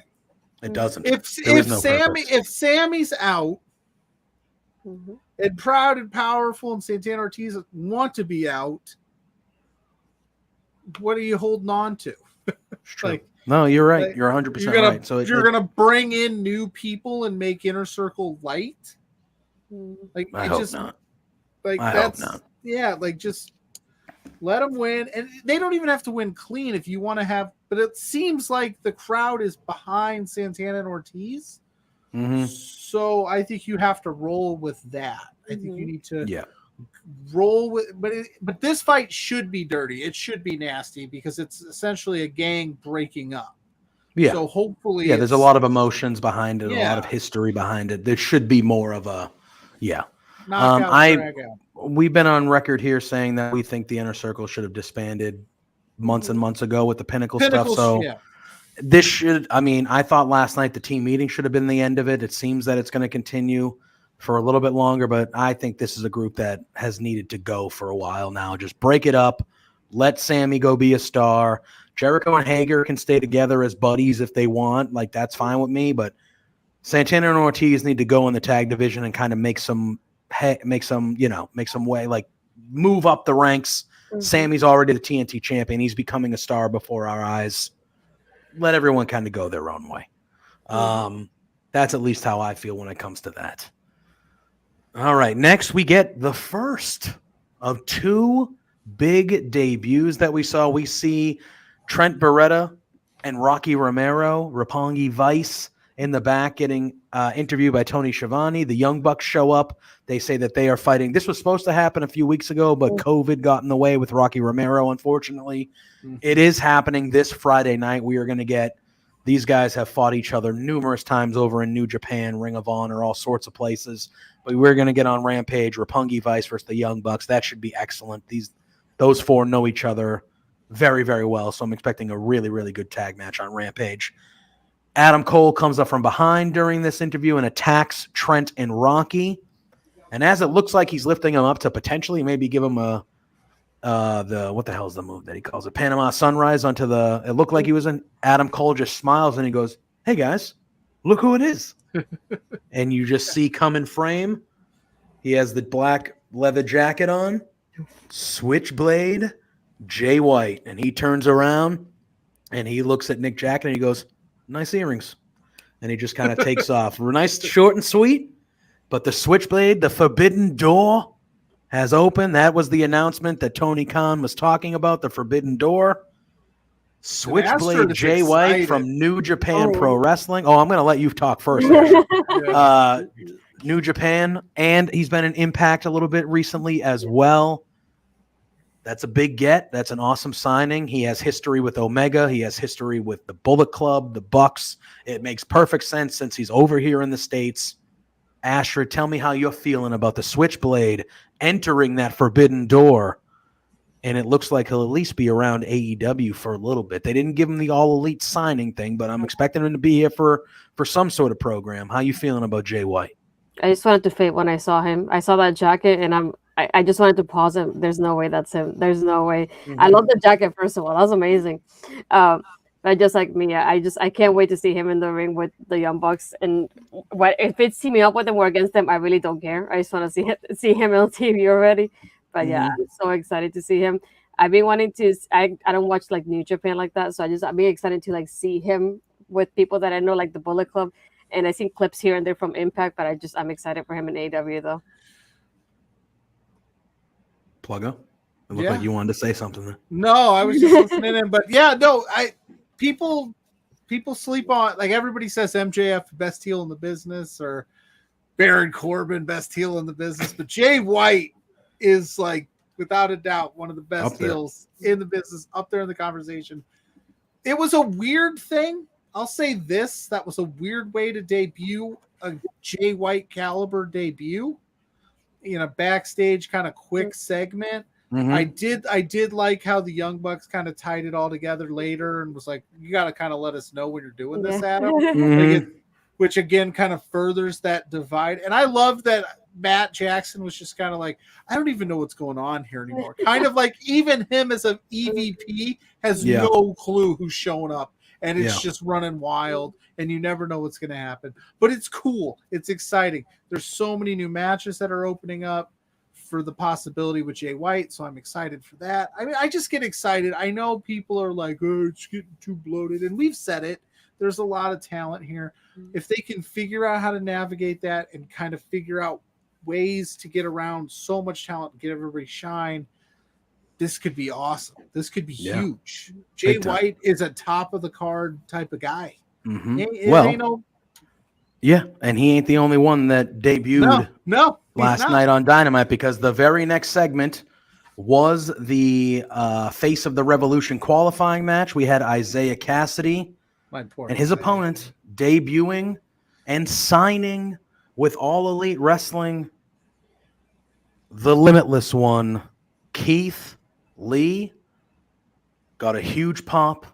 I feel like a lot of people thought this was going to be him. He was my pick for this to be. I was happy to see him. He looked like he was happy to be there. It looked like the old Keith Lee we were used to seeing. Throwback. I hope you're right. I hope he eventually does bring Mia Yim with him over to AEW. I thought she was coming too. I thought she was too. Hopefully somewhere down the line. I thought it was a package deal. Yeah. I thought she was going to show up in the Jade segment. Honestly. That would have been cool. We'll talk about that when we get there, but that's where I thought it was going to happen. But it didn't. Lee was feeling it from the second he got in that ring. He was showing off the high flying, showing off the powerful. He had a moonsault, flip over the top rope. He tossed Cassidy across the ring, maybe further than I've ever seen anybody toss another human across the ring. The height and the distance that Cassidy and Lee got on that toss was incredible. They made Keith Lee look like a giant superstar in this match, as he should be treated as such, because that's what he is. He looked like he had been waiting for this moment since the second he got released. Like, no, F you. I know how good I am. I'm going to go somewhere and show it. And, you just mentioned it with Jay White. Like, people do say AEW's roster is bloated, and it is. But, and I believe it was our buddy Zach, who works over at Love Wrestling, he said on Twitter, he goes, if someone like Keith Lee is available, you make room. You make room. Yeah, it's plain and simple for all the haters. Like, these people are blue chip. Keith Lee is a guy that Triple H and Shawn Michaels thought so highly of, and William Regal, that they put the North American and the NXT title on him, and it didn't work on the main roster because they screwed it up. That's plain and simple. They messed with what was already there. They didn't need to tweak it. Like, you got to find room for the Jay Whites of the world, the Keith Lees. You figure it out. And I think that they will figure it out. They've not shown us that they can't. And again, and I've said this a couple of times, there are contracts that are coming off the books that probably aren't going to get renewed via either Tony Khan or the talent involved. Like, I can't imagine some of these people they're probably seeing it and go, you know what, I'm just going to go back and do my own thing on the Indies. It was a cool run. Vice versa. Tony's probably like, you know what, I got to trim some fat somewhere, and we'll see what happens. But it's Keith effing Lee, and he looked like he was loving every second of this. I love Isaiah Cassidy. I felt so bad for him. Mark Wynn got just and that shoulder block. Holy moly. Oh, Yeah. And then when he caught Mark Quinn, Well, yeah. So that yeah. boom! I was like, oh, poor guys. Yeah. Did you guys And notice the fact with Matt Hardy? But at least Matt Hardy started to walk away. And I think he's done with my boys and well, no, but here's the thing, and I didn't notice it. Yeah, I didn't notice it watching it in real time, but our buddy of the show, SRS, tweeted it, and that's what I saw it. So all of a sudden, mid-match, Matt Hardy just nonchalantly, no emotion in his face, nothing, just walks over, jumps over the barricade, and starts leaving the arena. And Excalibur on commentary says, "Oh, there's Matt Hardy leaving the ringside area with some erratic behavior," which is what the WWE verbiage was for releasing Jeff Hardy. Was that he left ringside with erratic. So I thought that was kind of a funny little dig at another shot. Yes, exactly. And I think that's probably how, if they plan on bringing Jeff Hardy into AEW, maybe that is just it's going to happen. It's going to happen. Maybe that's a way we start to incorporate or bring in Jeff Hardy. If that was clearly meant for that, you know. And I think if they bring in Jeff is a guy that you could do like anything with, but I don't know if you want to sign him or just have him come in and do like runs, because I think that there's so much that the Hardys could do outside of AEW. Like they could make another Impact run, and that'd be a lot of fun. They could go on those indie scenes and do the Briscoe matches, and if Ring of Honor shows back up, that would be fun. So I don't know if you lock them in. Yeah, maybe you do. I don't know if you guys. I don't know. I mean, I'm all for the Hardy Boys versus Private Party. Like if that's how you want to start doing that, like that's kind of how they do it. Where Matt Hardy's like, you know what, you guys are letting me down, so I got someone that I know will get the job done with me. Here's the Hardy Boys, and then Private Party's like, what the hell, bro? And then they kind of start to fight that way. I'm okay with that. Which version of Astrid? Which version of the Hardy Boys are you rocking with? The old school Team Extreme, or you want Broken and Brother Nero? That's a tough one because I like both of them, and I was there at the WrestleMania in Orlando when they came in, and just like that version of them when I saw them, I just like I had to scream my lungs out when I saw them. Like I have to. But I thought it was like really interesting that if they bring him in that way. But I saw that thing Matt on Twitch was saying that they already have like outside bookings for the Indies together as the Hardy Boys, so that would be interesting to see if they do like a little bit of both too. Yeah, and then before we move on, what are your opinions of Keith Lee now being all elite and how they I thought they presented him as a top important guy. I would give him in that ladder match. Keith Lee is winning the TNT title if I'm the booker. I'm like, yep, immediately give him the belt, let him ride to the top of what we're doing here. I think that's the type of caliber star they have in him. But what do you think of the debut and how Keith Lee looked and was presented and on Dynamite last night? That's how he should have been presented on the main roster to begin with. And then not only that, but you're coming in and you're getting a title shot already coming in, because that's what he's qualifying for as well. So, what other way to introduce him than to just give him a title shot while he's at it too and debuting. It was incredible. And the crowd, like the basket glory chants that were amazing to hear. Yep. I just wanted to hear them all over again. It was beautiful to listen to be honest. And I missed those chants too. So. Oh yeah, it was excellent. And speaking of excellent, what was next? This tag match that we saw with FTR and CM Punk. He had to find a partner, and he found a partner, all right. He found Mr. John Moxley. These four here, this was the match of the night for me, without question. This match was awesome. Moxley and Punk do end up winning, so CM Punk does get his rematch down the line with MJF. I'm assuming we're going to see it at the pay-per-view. That would just make sense. Ashford, I'll kind of let you lead. I won't talk that much about this, but I loved this match. Doomsday Device. There's all sorts of stuff, crazy stuff going on. What did you think about this tag match? And what did you think about the pairing of CM Punk and Jon Moxley here? It's funny because I was looking at Twitter at that moment, and I just saw how he was giving hints. It was like, "Oh, Joe, are you here in the country to help me out?" Yeah. And I'm like, "Don't do this to me." It just made me think like there's so many possibilities. But I love Moxley. I love seeing Moxley on screen no matter what happens. So this opportunity seeing two of my favorites together was incredible. And this match with FTR, obviously, it was like the best one of the night. I enjoyed it a lot. I love the back and forth action they had. And the selling, things like that. I just loved everything. Like every bit of it, I enjoyed it. So they do it again, I wouldn't mind it at all. Let's just say that. Pluggo. I think going with Moxley was the right decision, right? Because in that moment at the beginning of the show, when he says, you have to find a partner, good luck. Yeah. That puts into your brain that's where the debate. I was rooting for Samoa Joe though. I was like, oh my God, Punk and Joe would be. I thought it might have been Danielson. I was like, who's it gonna be? You know. So you think he's gonna empty the clip? Another Tony Khan empty the clip on debuts, and then so you go with the biggest star in AEW, the most over star in AEW. I think Moxley still is the king of that, and you just run with it. And I think it was a fantastic move on their part. Great match. FTR is phenomenal at tag team wrestling. Like different caliber. Different caliber. I think they should have won. Really? You think they should? They were so good. I mean, the stuff that CM Punk was taking and kicking out of, I was just like, poor FTR. Like I started to feel for FTR at that moment. Like. I mean, it's hard. It's hard to give. You know, you have a team like Moxley and Punk. That's hard. I mean, I know.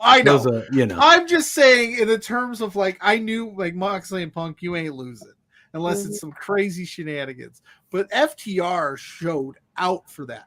Like and that's what's expected. That they are, in my opinion, probably you could count them on one hand, best tag teams in the world. Oh yeah, and they did it. And then Tully took the GTS kind of like, he was getting involved. He's just smacking Punk with his suit coat repeatedly. And Punk just looking at him laughing. Like, I just took a ring bell to the face, bro. Yeah, like literally, like, what do you think your coat's doing to me, dude? Like, come on. Listen, Grandpa, go sit down. Oh man, I thought. Oh, and you know what was crazy? I saw this floating on Twitter. Do you know? Yeah, I think there's been 123 episodes of Dynamite. That was the first match on AEW Dynamite that wasn't like that was made during the show. Like that was an unadvertised match that was made with the opening promo. Yeah. That match was made, and then it happened. That was the first ever match on AEW Dynamite that was made that wasn't previously announced or advertised for the show. It was the first ever impromptu, an earlier segment or promo made this match. It was the first time ever in AEW Dynamite. I thought that was a neat fact. I was like, I like Spencer. I thought that was a neat fact because I was like, wow, that's crazy to me. Because I feel like sucking up to the boss. I feel like we've gotten so used to our wrestling where that's kind of how every match is made, is impromptu bullshit like that, kind of, you know? So I think we've just gotten so accustomed to it. So when I heard that, I was like, that can't be true. That cannot be true. And then I went back, like when I went through the threads and ever, and I was like, wow, that is true. That was the first time ever. And almost, what is it, fall of 2018 that started? Like, that's pretty good. That's pretty good. So I thought that was a cool little neat fact. But whatever, guys. Jeez. Whatever. I'm sick. You know what? I'll just keep my fucking facts to myself, you know? Jeez Louise. It's only because you said it was neat, and I'm over here I'm updating the old resume. I'm afraid we're going to be let go tomorrow looking for work. Yeah, you're over here just like, I like to say neat like Spencer, and we're best friends. Anyway. We're going to hang out tomorrow. We're going to fire Pluggo and hang out. It's his fault. Like, I see what you're doing. I see what you're doing. Yeah. We then had an open challenge for the TBS Championship, Jade Cargill with Smart Mark Sterling. And it was answered earlier in the day. Tony Khan announced it by AQA, who was one Zeta Ramir in NXT for a little bit. So someone we're somewhat familiar with. She had a few matches on television. I don't know much about AQA besides the stuff that I've seen her as Zeta Ramirez, so I'm not like super duper into her, but I thought she held her own. Okay, that shooting star press that she does is a thing of beauty, but this kind of went the way that we all thought it would go. It was a slightly longer match for Cargill, especially against an opponent that isn't a Thunder Rosa or isn't a Ruby Soho. It's kind of an opponent she could have disposed of relatively quicker than she did. So That is true. Astrid, I'll let you go. What did you think of this match, AQA and her AEW debut? How do you think she looked? And, Jade Cargill just continuing to look like a massive star. She looks like she could be the biggest star in that company. What do you think of this match? What do you think of Cargill so far in her TBS title reign? I hope they continue open I want open challenges. Like, let her continue to wrestle, because we know she's learning to wrestle in the ring as she goes, because she doesn't have a ton of experience and she's already knocking it out of the park. So I'll let you talk a little in depth about Jade Cargill and what you thought about AQA in this match. Yeah, because I like Jade, and I was hoping to like be exposed to her little by little so I could like her even more, and that's how I keep going. And like little things like the graphic whenever she wins and they put the graphic up with the victories up on the screen, it just like kind of like the Undertaker thing for WrestleMania. Those little things like make you think like they're really believing her that this is the star power, like she's gonna get every single victory. Look at that graphic, how it keeps going up, and then the losses are just at zero. My brother actually made me realize there was a part when Jade actually helped AQA because AQA kind of missed a cue for her spot, and Jade kind of turned around and faced her so they could be at the correct timing for it, which I thought was a nice save for her, being how she's still learning in the ring. So that was like a nice save that I liked from her. Is like, look, she's learning. Look at how great she recovered her that well. And they had really good chemistry, and I really like them together. And like you said, like having those open challenges gives you that feel like she's a big deal and she's going against people that she doesn't know. So it's not like I can pick her for Britt, for example, because I've seen her wrestle so many times. I can pick her against like Chris Stanley. I've seen her wrestle before. But with these people, she hasn't seen them wrestle. So it looks like it's harder for her to prepare for an opponent she doesn't know. Which means another big deal for her as well. And I think this is the first time, if I'm not mistaken, that they actually have two ladies matches in one night. And I was like really happy to see that as well. I don't care. Yeah. I know they were kind of short, but still, it was 2 matches, which is what we asked for before. So it's progress. It's progress. It is a little bit of progress. Pluggo, I'll ask you, and Throwback, thanks for hopping in, my friend. Thank you for the kind words. Astrid is awesome. You are right. Have a good rest of your evening, my man. We appreciate you tremendously. So thank you for hopping in the chat per usual. AKA the Scream Queen.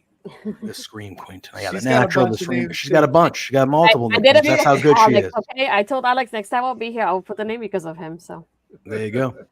I'll kind of phrase it like I didn't actually think of it that way, Astrid. The fact that you said, "Oh, well, it's an opponent she doesn't know," like that to me makes sense of why it wasn't an absolute squash right away. Like that makes sense. So that's good.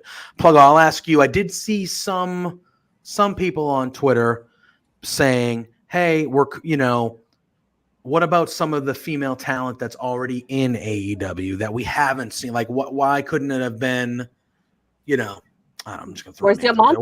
We barely see her. Yeah. Where's or Penelope Ford or like there's plenty of people on the roster that are a little bit lower, a little bit lower on the card that could have been in this type of match instead of. And Spencer says Red Velvet. I know her and Jade have had kind of a history, but there's people of that caliber that have been on the AEW roster for a long time now. Like, why not throw one of them in there instead of bringing in someone that's new again for Jade Cargill? Like, how did you feel about that? Ashley, I want your opinion on that too. I'll just say this. They did the same thing with the TNT title during Cody's run, right? It's true. Why it's not? True. And if that's why they're doing it, I'm cool with it. I think Jade needed some longer matches. You need to build her up and show that she's just not squashing everybody. I think there is something to be said about beating your own talent and making them look weaker. But that's the thing. They need to start building up some of these women in this division again. You need to heat Penelope Ford back up. You need to heat the Anna Jays and the Bunnies, get them going again, and not just rely on 4 or 5 you got, because we've seen how that works out in some other companies. So listen, for we love AEW, but they're not above criticism either. I think tonight though, last night Jade showed out, needed a longer match against an opponent she's not super familiar with, to kind of show it wasn't all clean and it wasn't all perfect, but that's okay. It's wrestling, and if you don't know the opponent, it's not going to be smooth, it's not going to be crisp. But so yeah, I think it was a good match. I love Jade Cargill. I think people are crapping on her for all the wrong reasons. I think just because you think the TBS title needs to be the work rate title, that's a you problem. She's a star. When she's on your screen, you stop and you go, who is this? Like, she looks like $1 million. Yeah. And you're like, okay, I'm interested. And not every superstar in wrestling history is Bret Hart, right? Yeah. Some of them only have 3 moves, 4 moves. It's not always going to be a technical. Not everybody's Bryan Danielson. Okay. Just she's training with, by the way. Yes, and she's growing in front of our eyes. I was just going to say, yeah. And she's every match she's getting a little bit better. She's doing a little bit more. So when we get to the point where she's at that level where it's Britt Baker, the greatest ever. Don't forget. I mean, some would say Shawn is the greatest of all time, but that shows up. We've already had that show. Subjective. It's very subjective. I agree with My point is, you need these larger than life characters to put a spotlight on your women's division, and Jade is doing that. I just would hope that the internet wrestling community would start to see that and get behind her. Yeah. I agree, and I think eventually they will, because she is a superstar, and Bryan Danielson is going to turn her into a violent monster in that ring.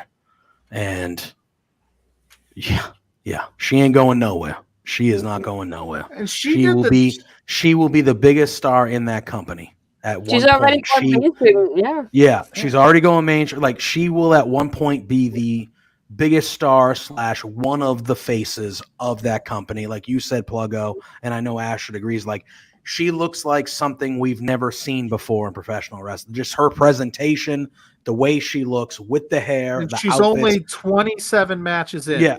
Yes. She's 27 matches in. She's obviously super athletic, super strong, super beautiful. She's presented. She is that bitch. She is a moneymaker.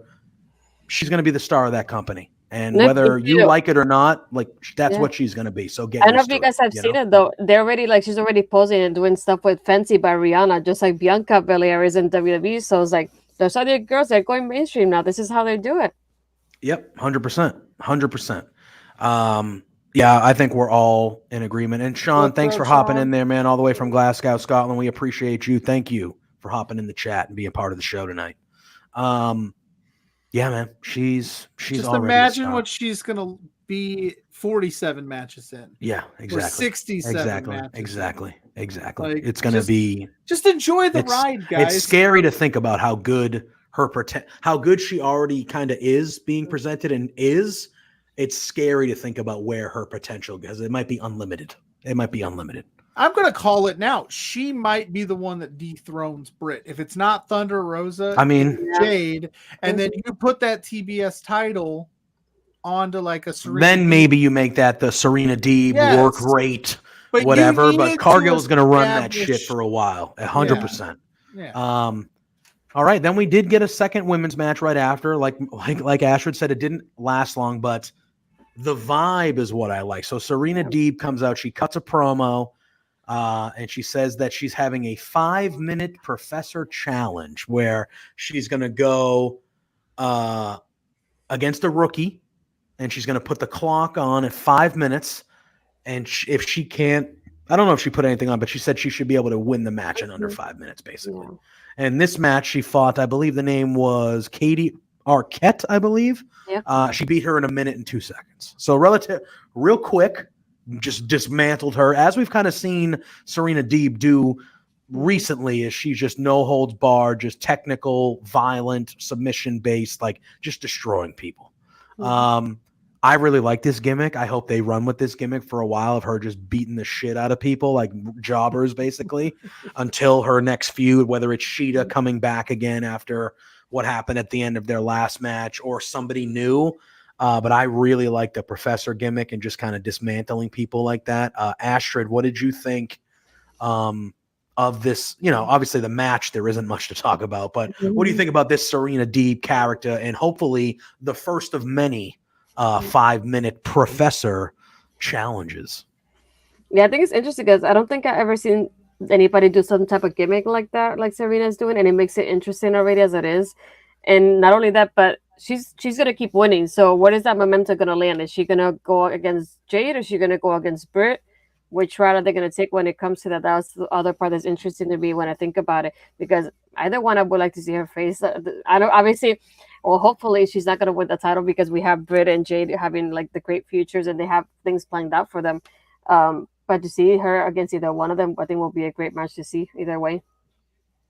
Yeah, 100%. Pluggo, what did you think, or how you feeling about this new gimmick of sorts that Serena Deeb is doing? I enjoy it. I thought this is where the Mia Yim was going to show up. Yeah, because they were very heavy on like not AEW rookie, not Ben and Nate. You know what I mean? Like they were really leaning into that. I thought, okay, here's where you get another debut. But I think you run that gimmick, and that's where you debut. I think you could use this as a vehicle to get Serena. We all know Serena's fantastic. Get her a vehicle, get her some good wins under her belt, so she has no excuses, and she can challenge for whatever title she chooses. The Owen Hart tournament's coming up. I think that's prime for her to win it.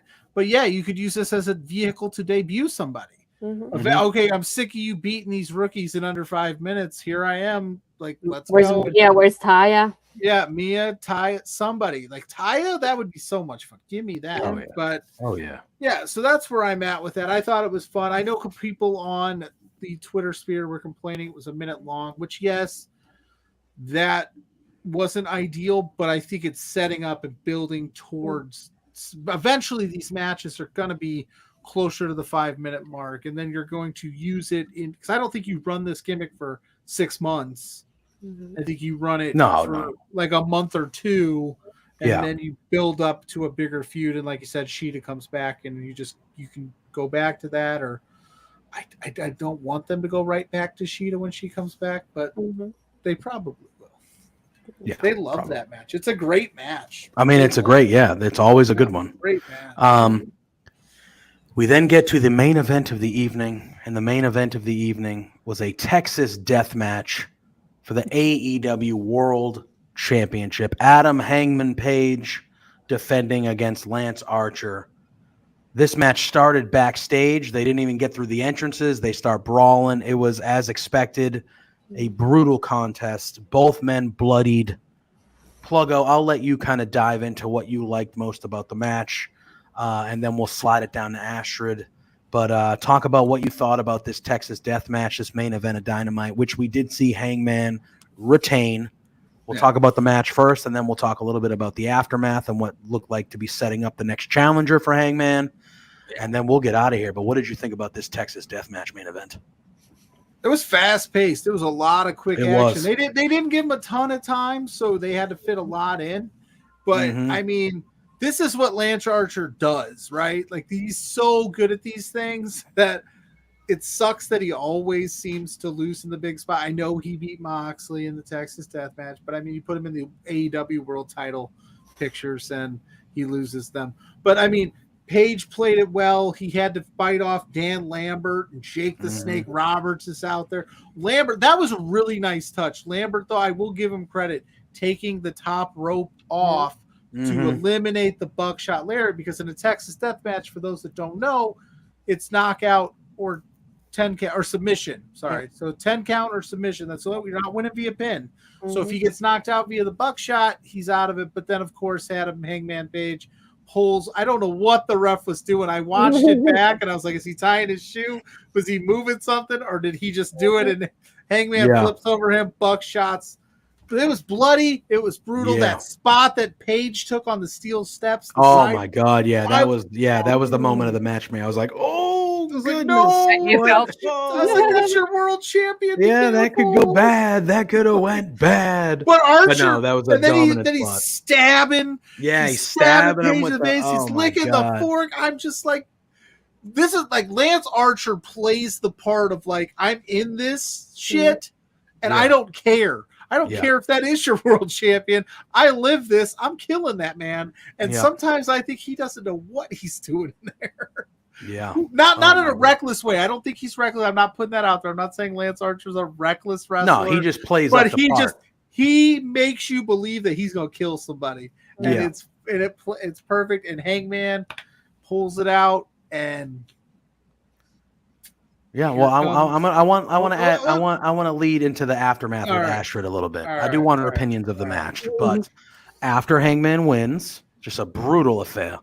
We see Adam Cole come down, and we think, oh, he's going to come in here and maybe attack Hangman or do whatever, but nope. Adam Cole just picks up the AEW title, places it over Hangman's shoulder, kind of gives it a couple taps, and basically says, like, yeah, I'm next, buddy. I'm coming for this. So yes, obviously give us your opinions of the death match first, but then tell us what you really thought about Adam Cole being the next challenger. Baby, yes, being the next challenger for the AEW Heavyweight Championship. You feel like the way that Cole's been presented on screen, he is now that Murder Hawk lost a match. Adam Cole is now the highest ranked guy, being I think he's 4-0 or 3-0 so far into the short year that we have. You think now is the time for Cole to go after that? You think it's a little too early? So let us know what you thought about the match and the after segment. Yeah, that part in the steel steps, I just like I felt that off in the box shot area. It was priceless over the ref. I loved how they delivered that. And at first, like I kept thinking, why is Adam taking up the top row? And then my brother said, "Hello, the box shot area," and I was like, "Oh, that's true. I didn't think about it that way." Yeah. It took me a moment, but then I realized it. But yeah, after the match, it's just the only thing. Obviously, I feel like at the end, even though we get Adam versus Adam, but if you think about it, Cole probably has to lose it because Hangman's not going to lose it that quickly either. No. So Yeah, that's the I only part agree. that's like kind of like the downfall of it, I would say. But at the same time, it's just like I love Hangman as champion. I don't mind that. The only thing I feel like I haven't been liking compared to Kenny's ring, I feel like Kenny was in AEW every single week, whether it was a promo or a tag team match or a multi-man match. In some kind of way, he was showcased. And I feel like with Hangman, they're not showcasing him every week. And I wonder why it's different for him than the other ones. And I feel like, especially for Kenny got highlighted more than anybody. So I wonder why it's different between both of them in that sense of it. But I'm excited to see it's Adam versus Adam. Who gets to keep the name? It's true. It's true. Pluggo, how are we feeling about Adam Cole diving into the number one contender? I think You think he has a Adam chance to beat Hangman? I think he could do it. I don't know. I'm not like 100% in on Adam Cole on this thing. I know he's got his strings going other places or fingers in various pies type, whatever the cliche you want to use. He's got a lot going on. Yeah. I don't think so far pretty much every AEW world title reign has been a long one. Yes. You need to throw some shorter ones in there, and you can come back to Adam Page. But again, it's what we kind of talked about earlier. There's such a bloated top tier level of talent. You've got to bounce that title around a little bit to kind of freshen it up. And I don't know why they're not featuring Page. I know he just had a child, so maybe he's maybe they're taking his a week schedule off. might be staggered a little bit to be there with the kid or something. Yeah, I don't know. I don't want to speculate on anybody's personal life. Maybe he's outright said it in promos that he wants to be a fighting champion and he wants to do more, blah blah blah. But I think the appeal of Hangman is like we know he can go. We've seen it. He did it with Bryan Danielson. But also, like, it took him so long to get there because of, he was just as close. Like, he's prone to make that one big mistake that maybe Adam Cole sneaks in, gets it done. Plus, Adam Cole has a lot of friends. And if they play it right and they do that, they could go that route with Bobby Fish and Kyle O'Reilly. I'm not, like I said, I'm not 100% sold on this idea. I just feel like if Adam Cole is the next challenger, he's a viable challenger to win that title. I think Tony Khan would pull the trigger on it if he wanted to do something big. And then, but again, like I said, I'm just talking to talk at this point because I'm running out of things to say about how awesome that was. Yeah. But I want to see it. I want to see it. Give me Adam Cole. Give it to Oh me yeah, next and week. I Let's go definitely, next week. I mean, I definitely want to see it too. It's going to be a killer match. I do think Adam Cole, when it comes to somebody of a level like Adam Cole, I mean, there's always a chance that he could win it. Yeah. We'll just have to see. But I'm really excited. I thought the match itself with the Murder Hawk was, like both of you said, just extremely violent. It's what you thought a Texas death match would be. Obviously, Hangman was going to win. There was never any doubt from any of us that Lance Archer was going to take that title from Hangman. And it's one of those things where if you don't like Texas death matches and you don't like to see blood on your TV screen, just turn the channel. Yeah. Just gonna put that out there. Sorry. I know that you had a little bit of a discussion. Did you see me today have a discussion with a certain gentleman? And I wanted to say that. I want to say that to I love our fans and I love your opinions and I love your takes. But what I stand very firm that if you do not like something that's on TV, just turn the channel. Just change the channel. It is not the television's job to be the to cater for you, basically. Yes, thank you. To be the police or to police your lives or to raise your kids, just turn the channel. Yeah. I thought it was great. It's a Texas death match. If there was no blood in that death match, we would have been saying, oh, it was a Texas death match and it didn't even get that violent. Yeah. Yeah. All right, sorry. Anyway, no, good. Thanks, because I did talk to an idiot earlier today. So I mean, that's just they're out there, man. They're out there. It's like, hey, man, instead of just watching it to complain on the internet about it, how about you just didn't friggin' watch it? How about that? Instead of me coming on this damn group every week and hearing you complain about the same old shit. Well, if it's the same old shit you're complaining about, then how about you change the shit you're watching? Because I don't want to hear about it. Thank you. All right, cool.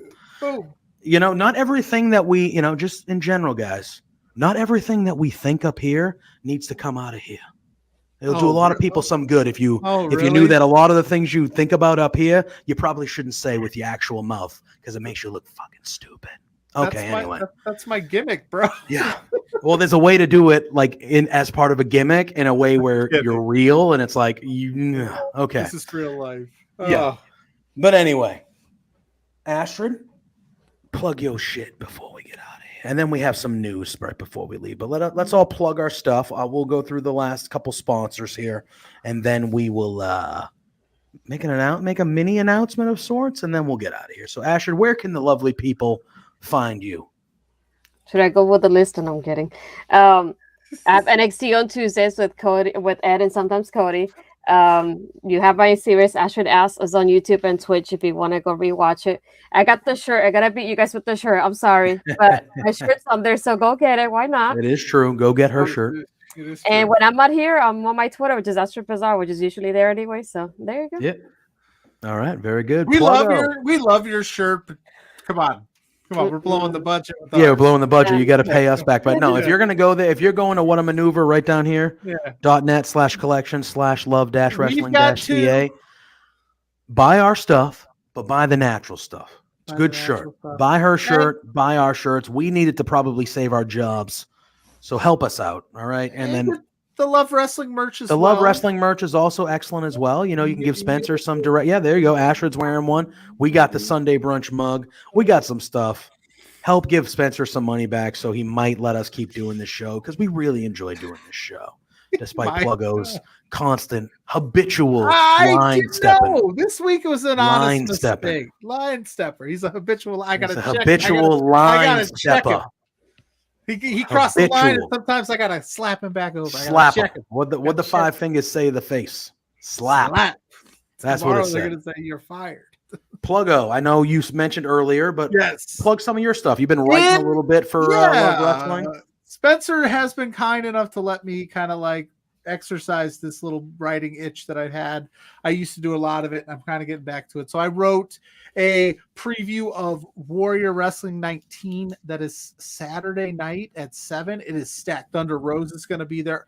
Athena, aka Ember Moon, that's the main event, isn't it? Like that is the main event for the world title. You got the Briscoes are going to be there. The Acclaimed is going to be there. Speedball Bailey is there.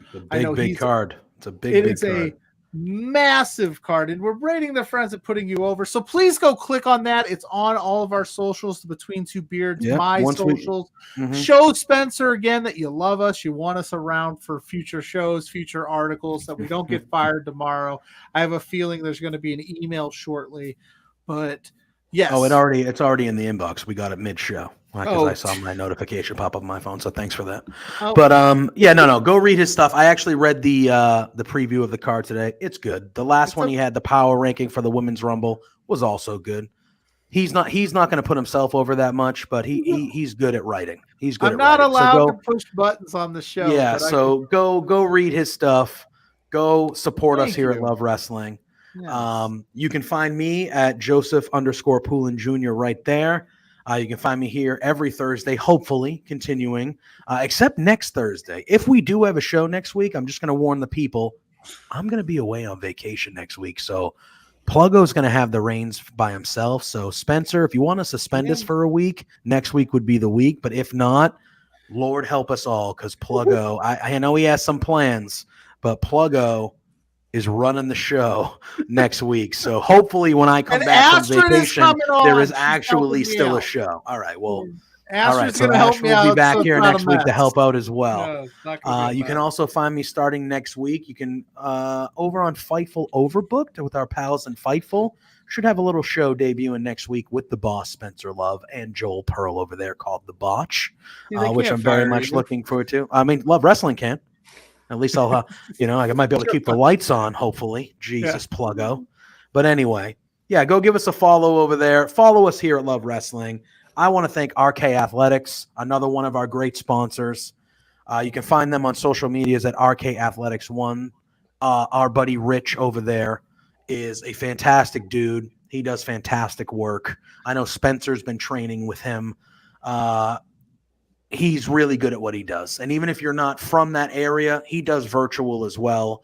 Give him a follow. You want to get in shape, or you want to tone, or just kind of feel better physically and mentally, because it's all one and one is the same. You know, if you're feeling better one way, usually it helps you feel better in other ways as well. Go give them a follow at RK Athletics 1. So the news is, starting in a couple weeks, I would say February 23rd, 2 weeks from yesterday, you're going to be seeing us three on another show here on Love Wrestling.